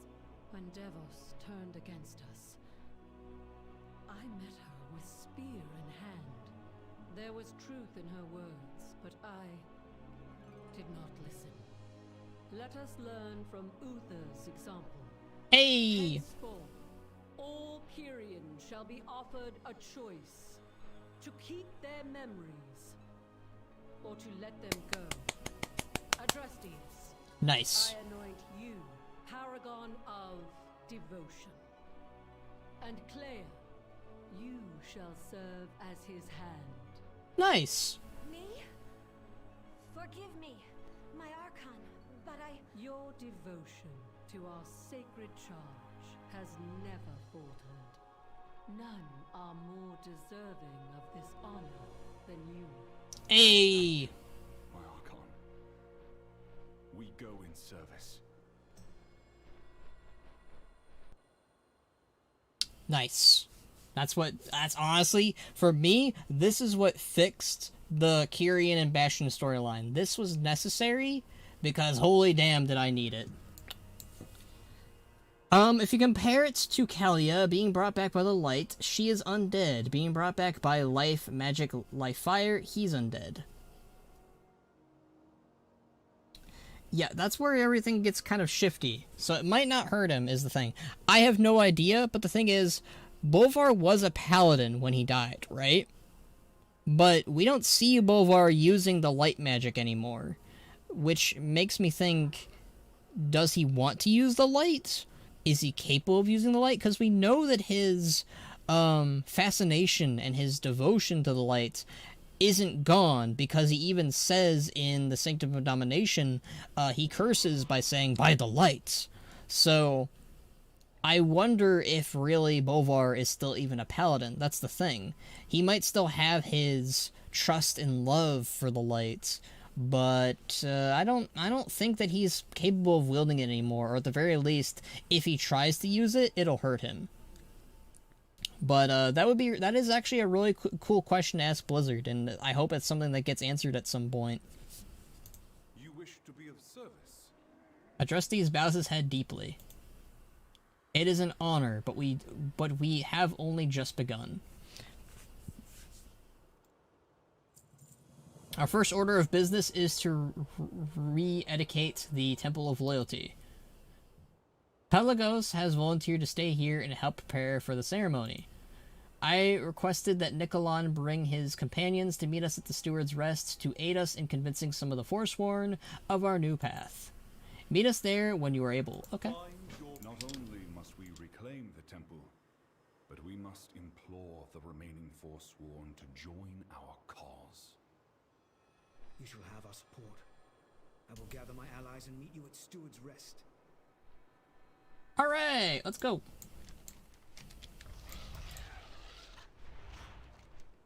I really wish that they didn't make the sanctums of the covenants, you know, only for those who can enter it, because I would very much like to enter these areas for machinimas and other places to do videos on, but I can't enter them unless I'm on an ult. So, yeah. Oh, Alexandros Sliper, dude, he be pissed now at the Archon. Yeah, I know some people who are bringing up the fact that Alexandros probably doesn't like the fact that you now have the opportunity to pick the place, but I mean, Bastion is still a place where you have to do what is devoted to you. Like Bastion is a place of devotion, and will you devote yourself? Fuck your flying. Will you devote yourself to, you know, bring others to their places in the Shadowlands? I think that Alexandros, in my mind, I don't think Alexandros would really make sense for Bastion, even with the new stuff, because Alexandros is definitely a soldier. Is he devoted to the light? Totally. But being devoted to the light doesn't mean that you belong to,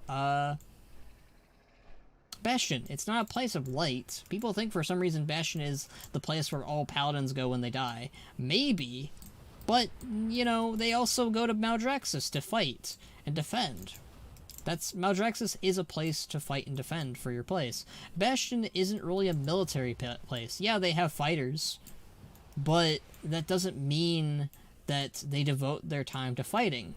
They'll fight if they need to, but Forsworn and Kyrian, standing side by side. I like Uther's look. Claire. A bright future awaits us all. Redeemed Bleeder, Fallen Despical Nicolon. Can I talk to Nicolon real quick?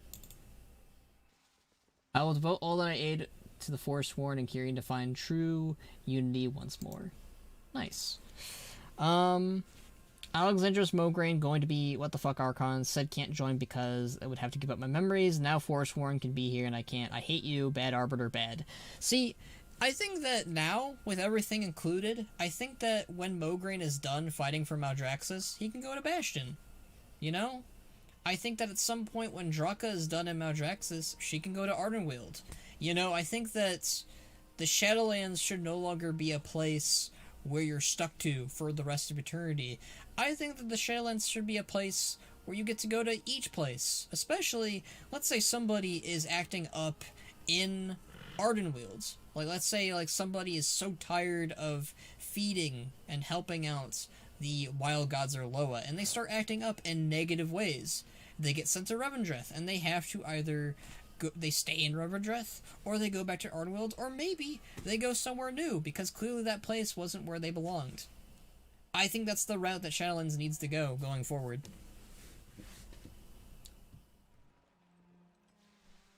I'd help with that if you needed it. I like that decision.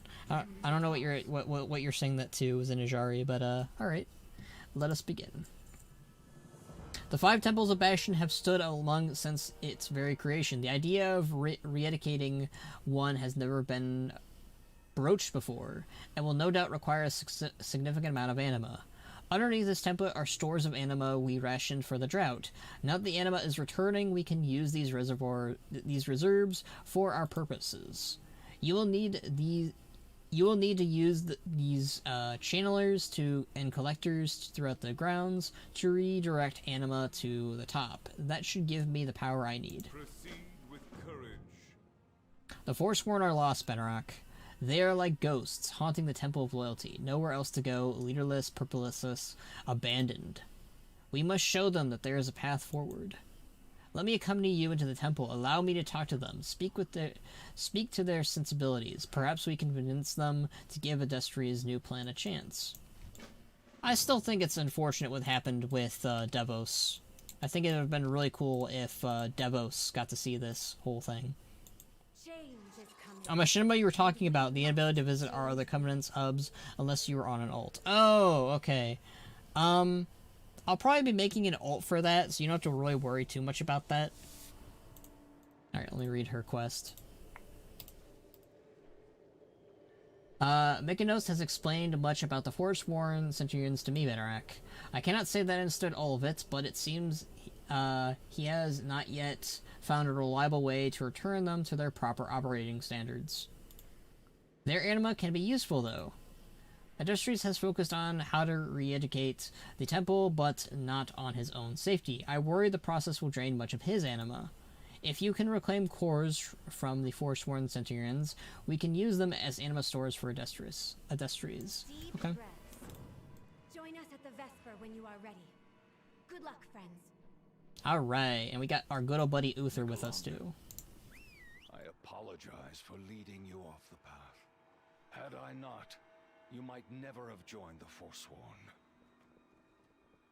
My faith in the Archon had already faltered. You only helped me accept the truth. Nevertheless, you suffered greatly because of my actions. I will not allow that to happen again. I'm loving Uther's new look. It's looking pretty spiffy. Like, he has, like, the combination, like, he is a Forsworn, but he's got the armor of a Kyrian.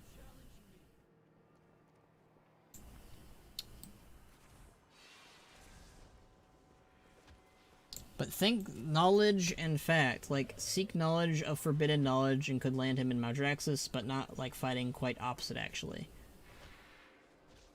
Okay. Like, believe if my warlock died, either go to Ardenweald because he loves nature, fishing, birds, and has a lot of sin. So, Revendreth, then Bastion. But then I feel sees everyone despises being an elf, but judges everyone. Equally not racist. So, in terms of, like, where would a warlock go? That's a very good question. So, from what you said, your warlock likes nature, apparently, which, that's surprising, considering what a warlock does and is. But, I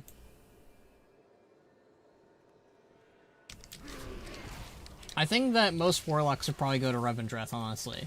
And then after they go to Revendreth, after their deeds are, you know, looked at, they might stay in Revendreth, or they would go to, as you said, Ardenweald, because apparently your guy likes, nature.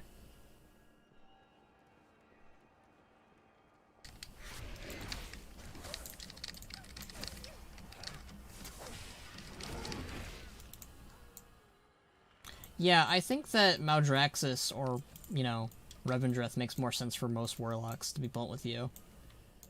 Especially, it really depends on how much sin the warlock has done.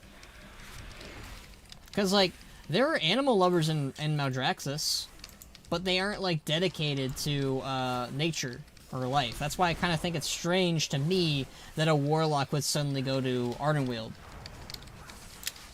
Because just because you like nature doesn't mean you're gonna instantly go to Ardenweald.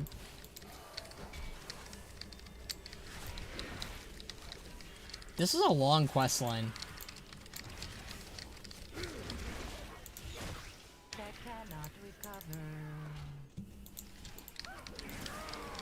I guess there aren't too many quests, but damn, there are quite a lot of them.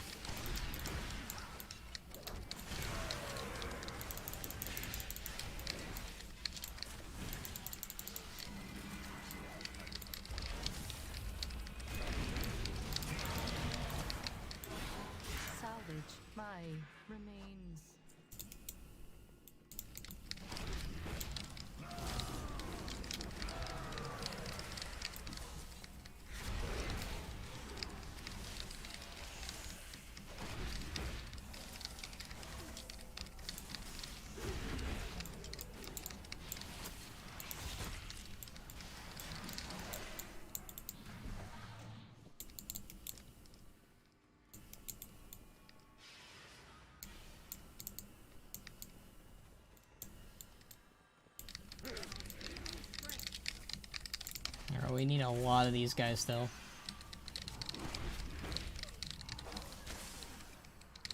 Your past made you worthy of becoming Kyrian. From now on, we shall choose the memories we shall remember and which we want to forget. A new path comes together. We'll make Bastion where it chooses. Choices are respected. I do not want to be a problem anymore. I want to be part of the solution. Hey!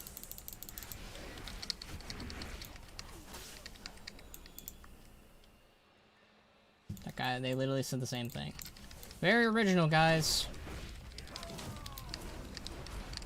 Like, believe that he went down a way of warlock because likes knowing why certain magic forbidden, while does have knowledge, uses fell, chooses not to be like, and things helps Night Elf Druid keep nature at peace, uses knowledge of fell to help them cleanse his fell if possible. I don't think warlocks are capable of that. I've never really seen a warlock who's been like, yeah, you know what I want to do? I want to try and cleanse the fell in this area. We've never really had that before, and it's one of the things where I'm like, I'm not sure if that's possible then. I'm not saying it's impossible and it won't happen, but I do think that it's not as likely.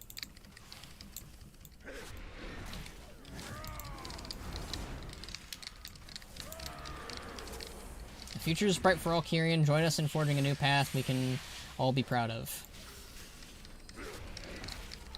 Forget it. You have been blinded by them once more. It's weird because they are literally doing what Devos probably wanted in the first place.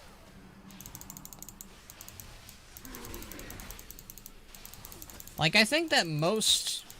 The thing is, what the problem with, like, what you're describing what your warlock is, like, he sought out forbidden knowledge, and a lot of people don't understand this. When a warlock is using its magic monkey, they're taking something. They're taking away someone's soul, their life essence. They corrupt the lands when they do stuff. So it is weird, and even it's honestly like I don't know the right wording here, but like it's weird for a warlock to basically suddenly go, I want to help out nature with the magic that I've accumulated. Because the magic itself that they use is destructive, and it takes away. So it's why we're saying, like, it makes more sense for a warlock, per se, to go to Revendreth or Maldraxxus for the most part. For a warlock to probably go to Ardenweald or maybe Bastion. Like, Bastion's kind of weird. I couldn't see it. But, for a warlock to go to Ardenweald, they would probably have to give up being a warlock. Like, Drekthar, for instance, he used to be a warlock, but then he returned to shamanism, because he rejected it. Because warlocks are that bad, like, in the eyes of Drekthar, and Drekthar doesn't even have eyes anymore. So, that's what my stance is, at least, when it comes to a warlock. If they would want to go to Ardenweald, I'd assume they would have to give up the art of a warlock. Alright, how many more? We need 4 more Forsworn. Okay. The Archon understands that Bastion must change. Join me in returning to the bath. Hey!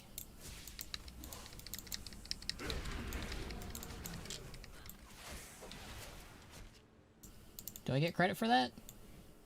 Nope. Damn it. That's the one thing I don't like about the whole faction thing. It's like, if an alliance tags this, then I don't get credit.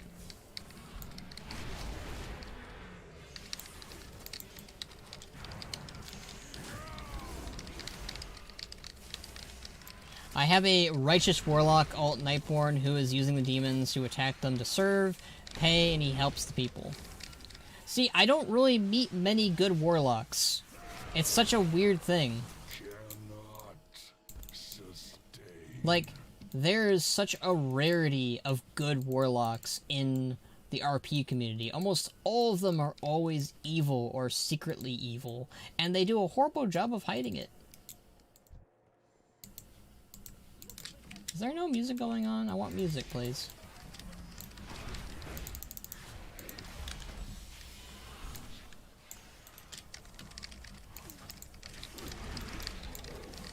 Yeah, no, taking a lot of life was war veteran, son away, retire warlock, trying to learn arcane, but every time seems to get progress. Someone hurts his friends and kidnaps them and goes on a fell rampage to save them. Well, yeah, that's problematic then. I think that the warlock then that is trying to stop using fell needs to stop using fell, even if it's to save his friends. Cause like that's the thing though, cause like a warlock compared to the arcane, like if your warlock is trying to become a mage, then the mage would benefit your friends more. So it's like, because your friend, you know, it's less destructive magic, you can teleport people. It's benefits everyone, including your character. So it's definitely like, I think letting go the fell would be good.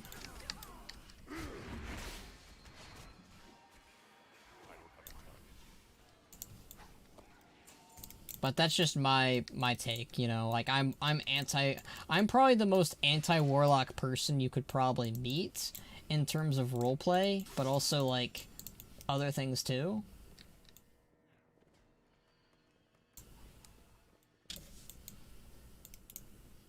I'm playing a warlock right now, but it's just so I can have a plague doctor. I'm not sure if a plague doctor is any better. In fact, I'd argue that the plague doctors that are in the Forsaken, those who develop and use the blight, they actually might be worse than the warlocks, or at least on par with how bad they are.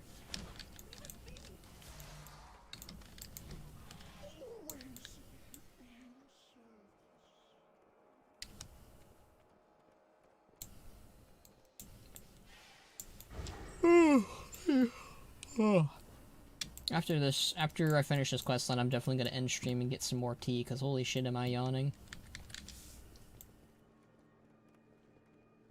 I have a warlock, but I don't RP them as a warlock. That's the right path, in my opinion. I'm sorry, I'm very anti-warlock, guys. It's just how it goes when you're an orc, for the most part. Necromancer is the way.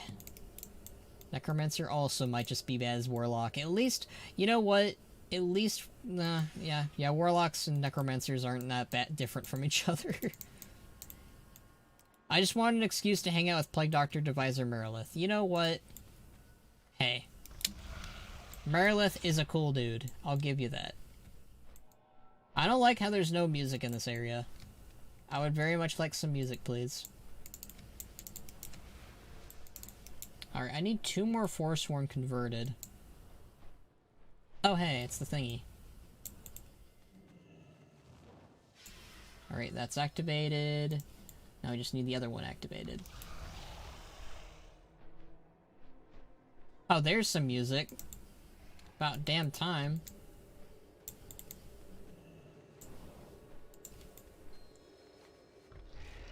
Alright, and the south activated.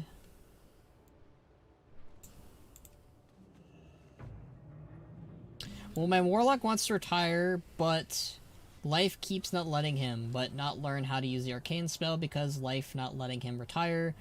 Well, this is what I'm saying. You totally can retire from it, even when life is not letting you. The act of being a warlock, monkey, is taking from someone and using it at your own disposal. So, when I am a warlock, for instance, and this is what a lot of orcs actually had to deal with, they looked at it and were like, okay, so I am a warlock. I take things from others, their soul, their life essence, I corrupt the land where I step on to summon demons and cast my spells. That is the life of a warlock.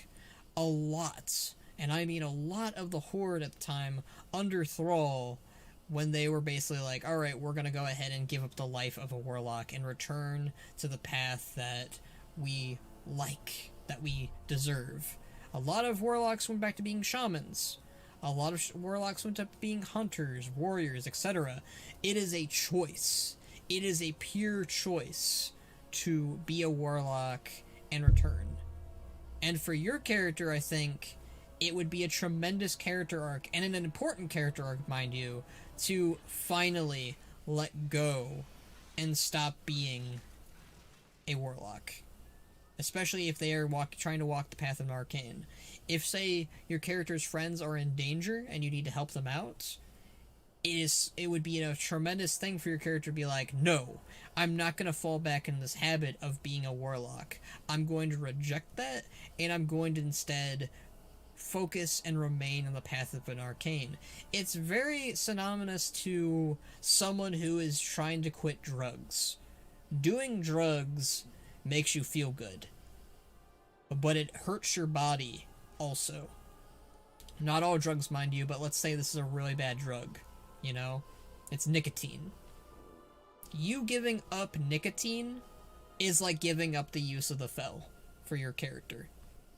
That's the best I can try to compare it. So, your warlock giving up the fel and giving that lifestyle up would be a character arc, a character jump for your warlock, if he truly wants that. I'm not saying your character has to do it, but that's what I would do with your character if he was my character, for instance. If my character was a former warlock trying to be a mage, he'd be like, no, I'm not going to do that anymore. I'm done with that.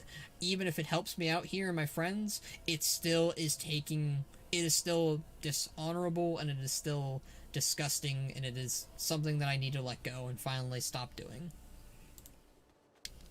I mainly RP as a ranger. Yeah, I RP as a beastmaster myself on Ban. Ban is basically a ranger beastmaster, and also a little bit of a warrior because he uses axes. Alright, where is...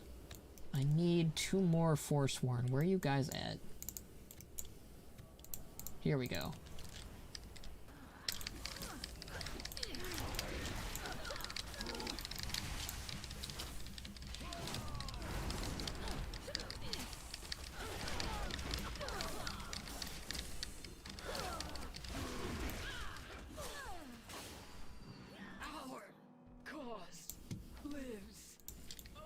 Man, neither of you accepted that? That's bullshit.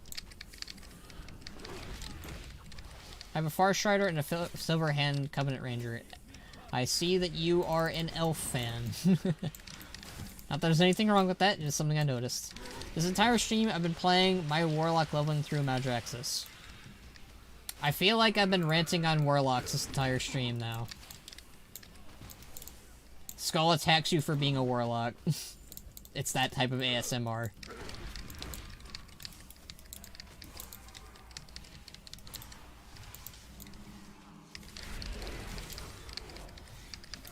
Straight up, if anyone ever meets Ban and is a Warlock, Ban will not like you. I'm sorry. There are some Warlocks he'll tolerate, but it is a large task to get this man to accept or like a Warlock. Oh, hey, I got them all. I just need to ring some bells now. Cool. What am I in combat with? I have never met Ban. I am on Wormers to Cord Horde.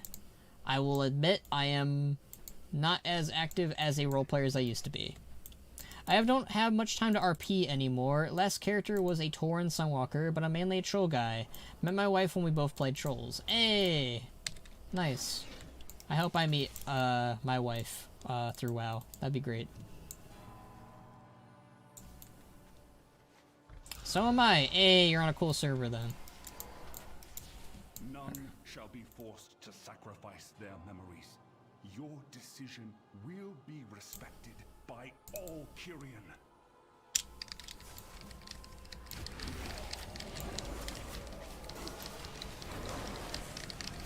Where are the Maw guys coming from?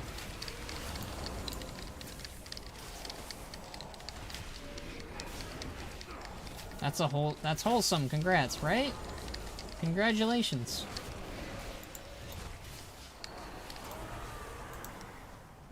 Alright, let's turn all these quests in. It'll take time and communication to repair the trust that has been lost, Benarak, but there's hope again. It's heartening to see so much anima flowing again.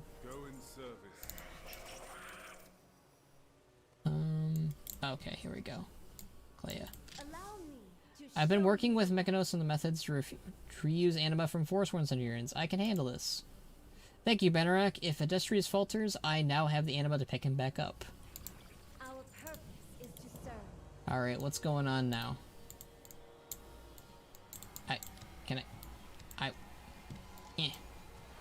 Come on. Oh, for crying out loud.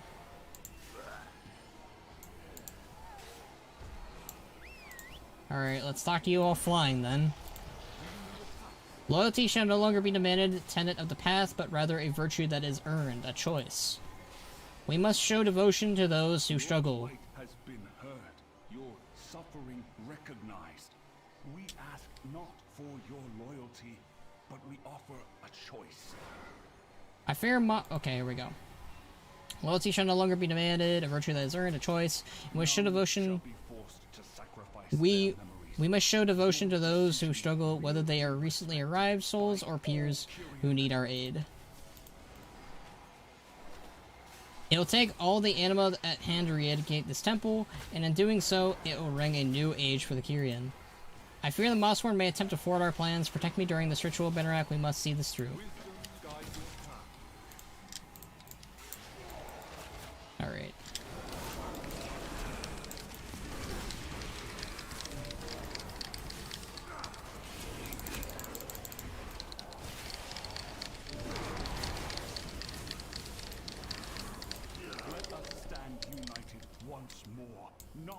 Hey! loyalty, but devotion. A new path for Bastion begins.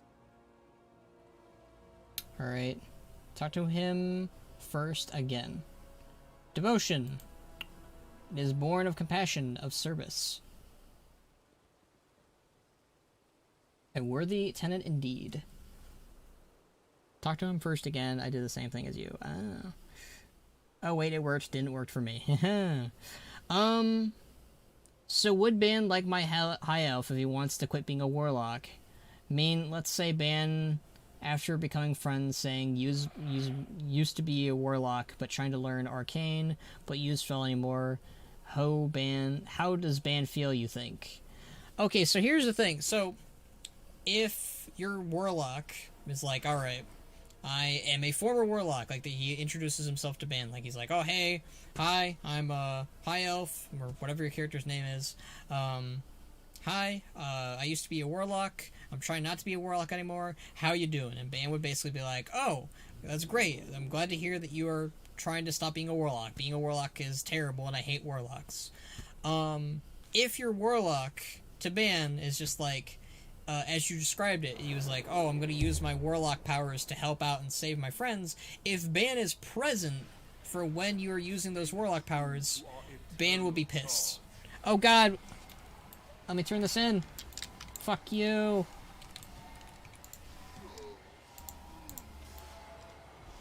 Alright. Devotion is born of compassion, of service. A worthy tenant indeed. Your plight has been heard. This temple represents a new dawn for the Bastion, Bederick. The Temple of Devotion will stand as a place of fellowship. We will work with the Forsworn, as well as aspirants and carrying all experiences and backgrounds to forge a new future of which can be proud of. Let us return to Elysian Hold. I request that you join us for a momentous occasion, the ascension of a new paragon and the creation of a new sigil. Alright, let's go.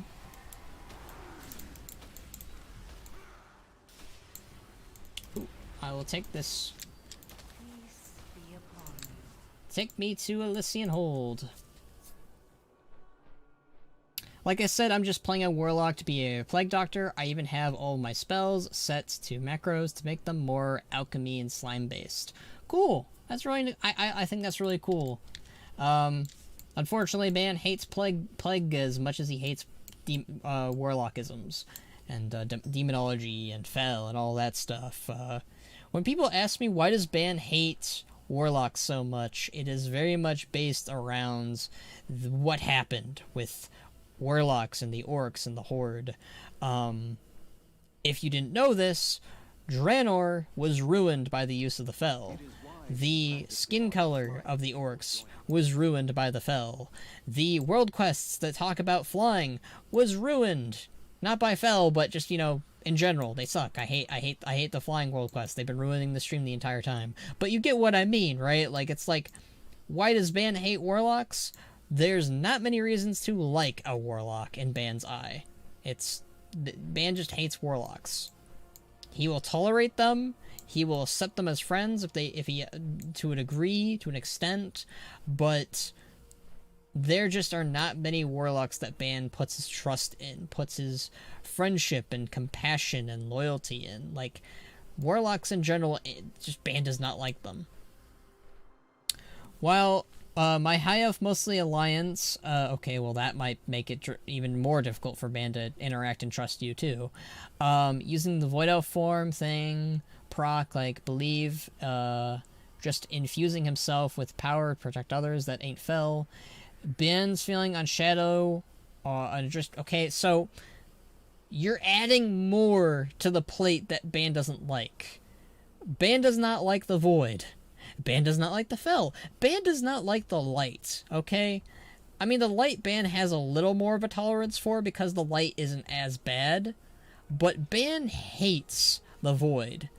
And your character being a void elf who uses the fel, I don't think Ban will like your character very much. I'm sorry. That is an amalgamation of things Ban does not like in one person alone. Will Ban give you a fair chance? Depends on the scenario, depends on the situation. But for the most part, Ban will tolerate you. Will he befriend you? I can't see that happening. You can try, you can fail, but Ban, as a character, as a person, he only has so much tolerance for a person, depending on their lifestyle, depending on what they do. State your purpose. Allow me to escort you to the Spires of Ascension, Benarak.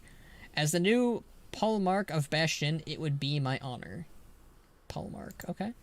Archon's eyes upon Today, a new paragon is anointed, and for the first time since the dawn of our realm, a temple is re-dedicated to represent our devotion to one another.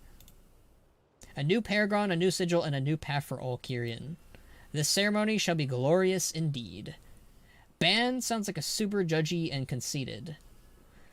Ban is a character, okay? Like, I'm not gonna say Ban is perfect.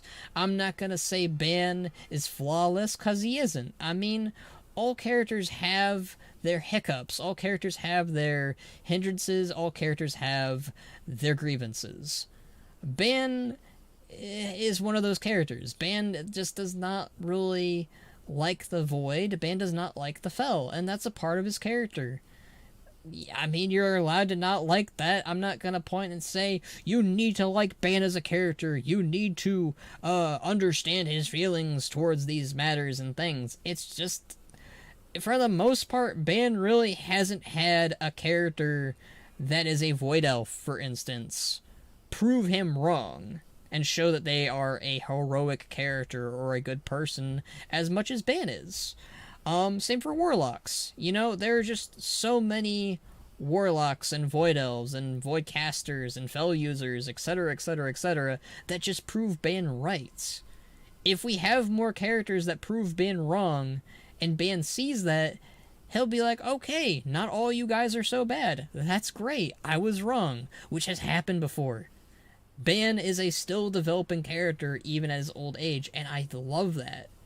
I don't want Ban to be perfect. I don't want Ban to be like, oh, everybody's great. I love everybody.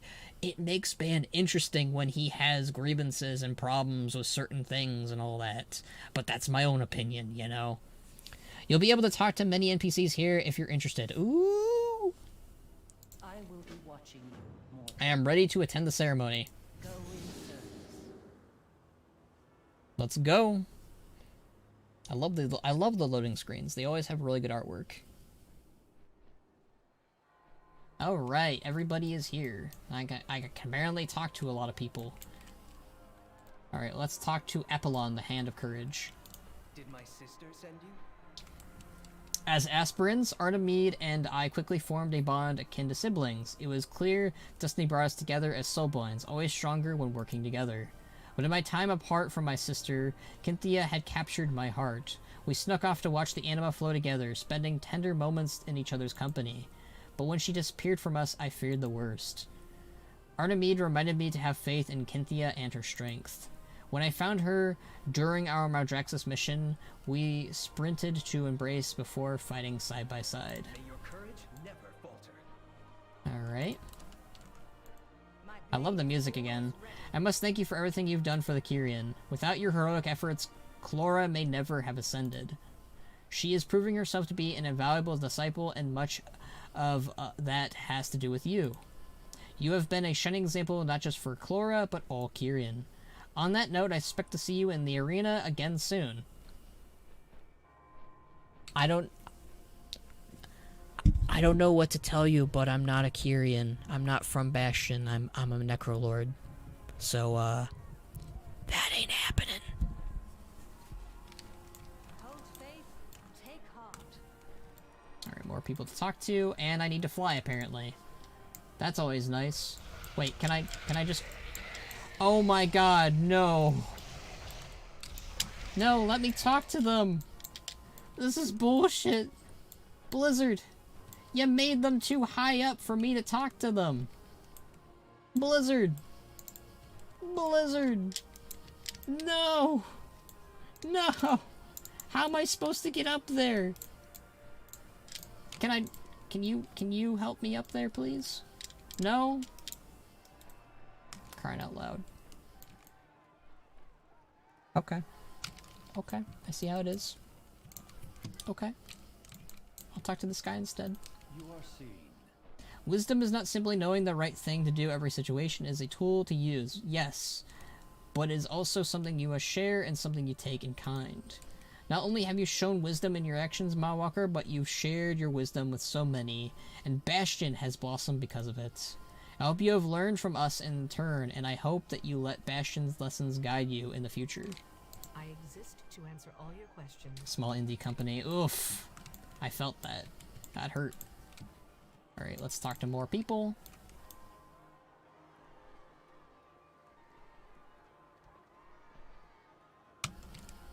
I would have you speak. Oh shit, I'm supposed to talk to her to ready the ceremony.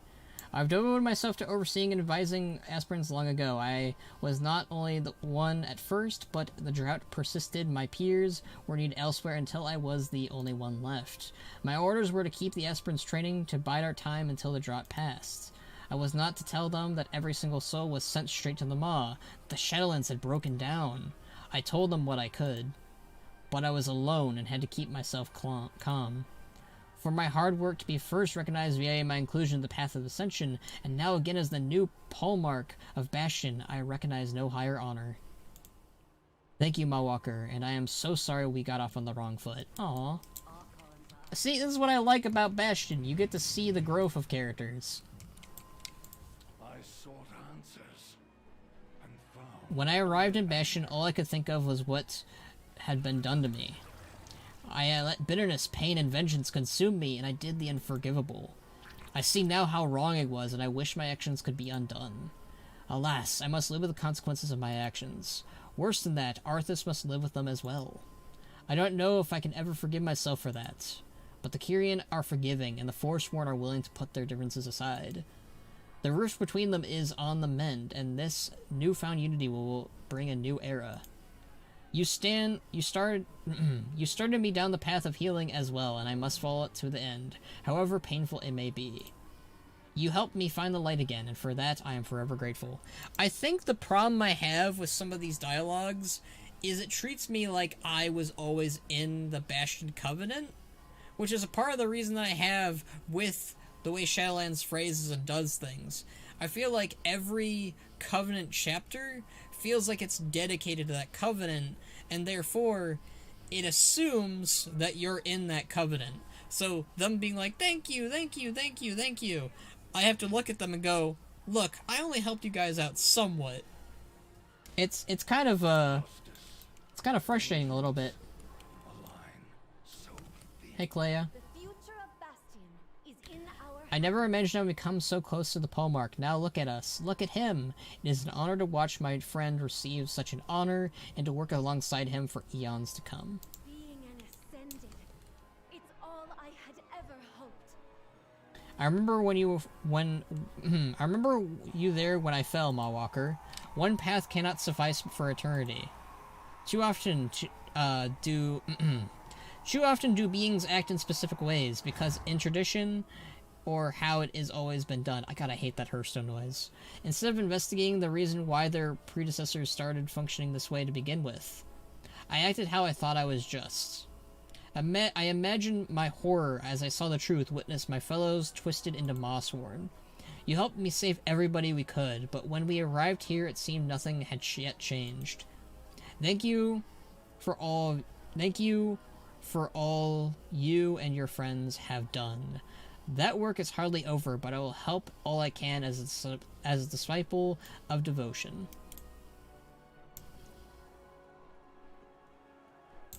Alright, I'm agreed. Get on a mount that sometimes helps. Oh, I can get on a yak, thank you.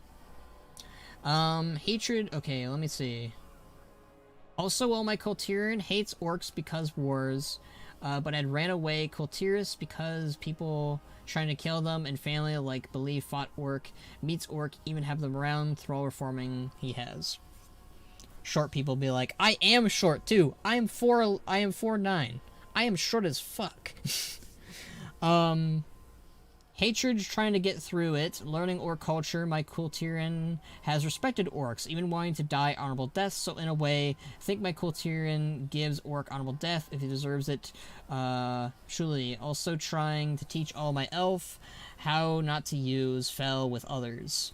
Woodman family, aka my alt army of Kultiran, Moonguard, their care people. I'm 5 foot. Well, we have a similarity then. Been working in Bastion for countless years. Have made countless improvements and innovations to protect Bastion and make everything run smoother. Alas, even the great Forgelight Prime can run out of ideas. Korthia has been amazing. Okay, I've read all this. Meeting fellow craftspeople, collaborating together, working toward a common goal. Constructed many incredible things, even healed gargoyles. Learned much, inspired to the brim. I must keep collaborating. Hippokos is my new apprentice. With his experience in Maldraxxus' passion for the craft, he will create greatness, with my help, of course. Plus, he is a great listener, and I am a great talker. What can I do? Sika loves work, organizing, scheduling, checking, resourcing, keeping everything running good. Friends say Sika too busy, but Sika always say, it's okay, Sika loves it. But now Sika understand friends send Sika to Revendreth for a party. Maldraxxus' friend in Korthia says breaks important. In past, maybe too controlling, Sika learning to delegate. Let friends help, teach other stewards to be like Sika. Then we all take breaks. More to life than work. I love that. I love that they're giving the stewards breaks, because those guys deserve it. They're great. Places to be. Okay, Hippokos has a voice actor even though that she lost her tongue. Oh, his tongue. Wait.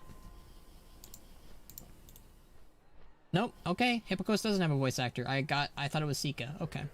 You see resolve in Hippokos' eyes as he brims with excitement. As you approach, he smiles before humming a tune in delight. That's wholesome.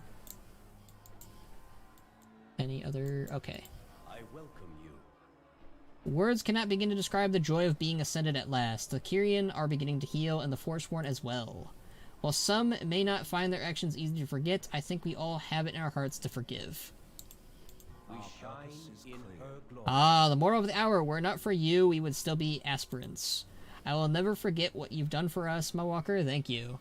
Again, I'm not a Kyrian. I'm not a part of your covenant. I didn't do anything. Don't thank me, please. Koa is here to help.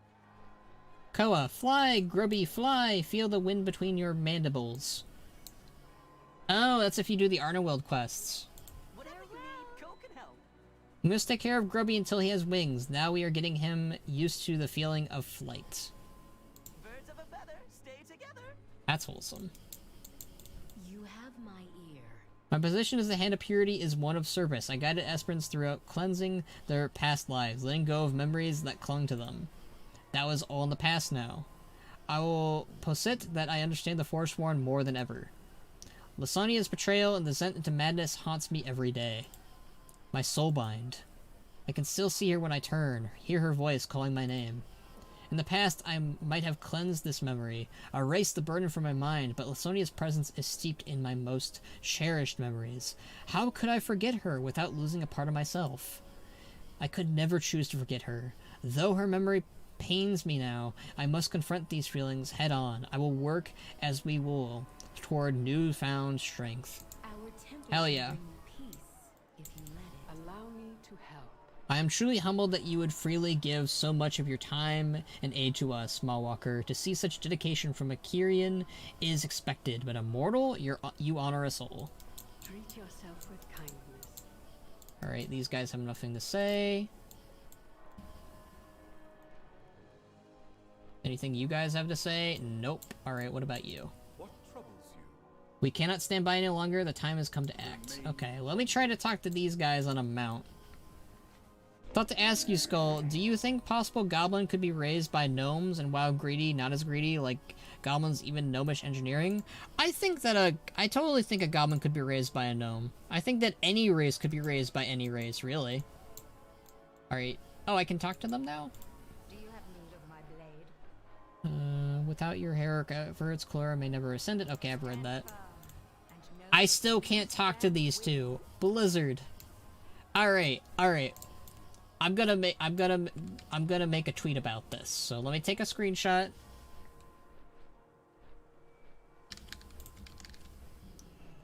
All right, these two. Taking a screenshot. Maybe I can. I'll take a screenshot of it like this. All right. All right. So I've taken a screenshot of that. Let's take care of this. I'll make a tweet about it, so Blizzard can hopefully fix it. All right, let's start the ceremony then. How may I serve you? Many ages have passed since a paragon was last anointed. Longer still, since we have christened a new temple. Today, we do both. Adrestes, step forward. Through trying times, you have embodied patience and compassion. Virtues that will serve you well as paragon of devotion.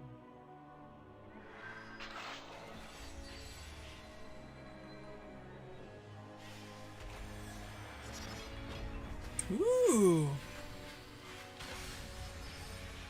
Oh, he got bigger. 5 temples, 5 paragons. Take your place among us, Adrestes, as we reforge our covenant's sigil.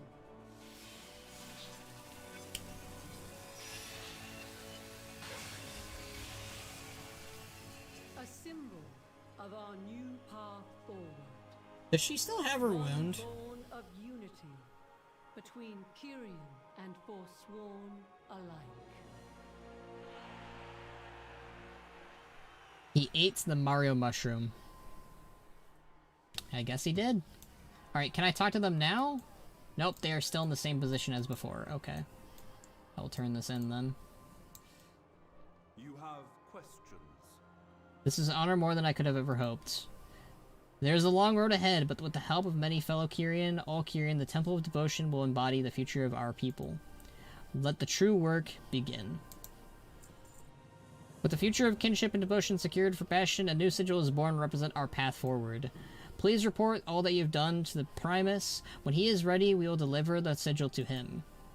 Let us hope he can use it to thwart the jailer's plan and save the Shadowlands. We all serve a greater good. Pardon my asking, but what fate befell Arthas in the end?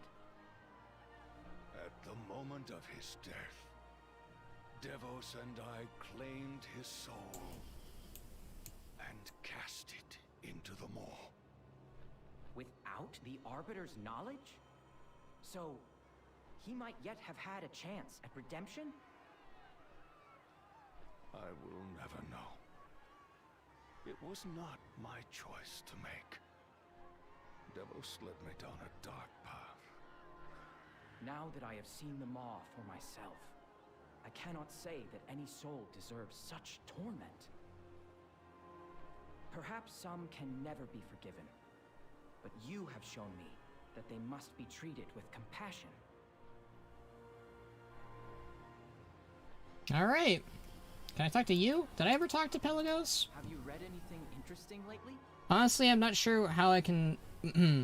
I'm not sure how I became so closely involved with such momentous events. I am just an aspirant. I still struggle constantly with my cleansings and the trials. I am nowhere near Ascension. I offered Clea support long after her first soulbind ascended, and she lost all contact with her. We grew closer, becoming soulbinds ourselves, able to face whatever challenge together. Who could have predicted what we would face and pact we'd leave? It's been my greatest honor, Benarak. What is next for you?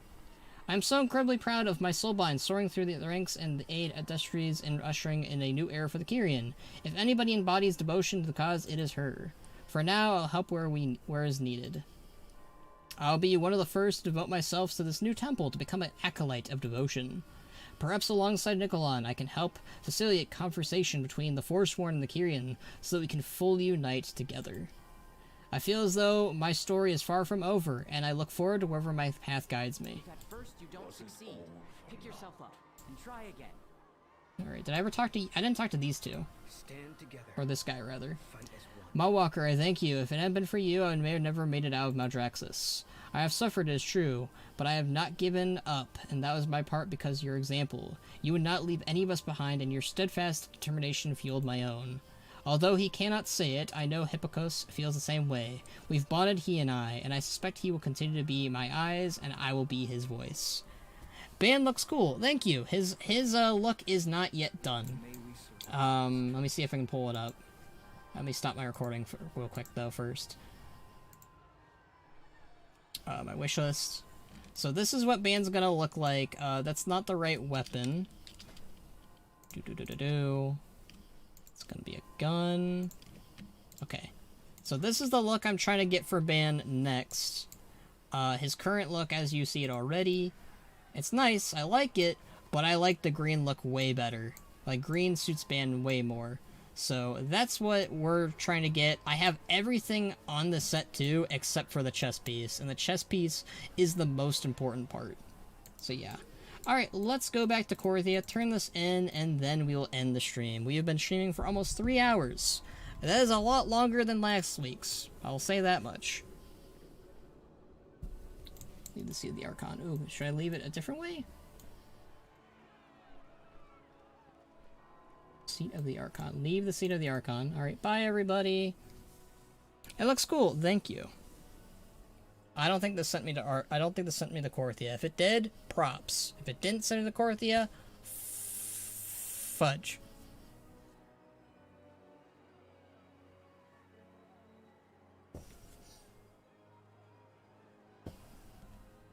Bye! Well, we're almost done. We're not done quite yet, but we will be ending once we turn the quest in.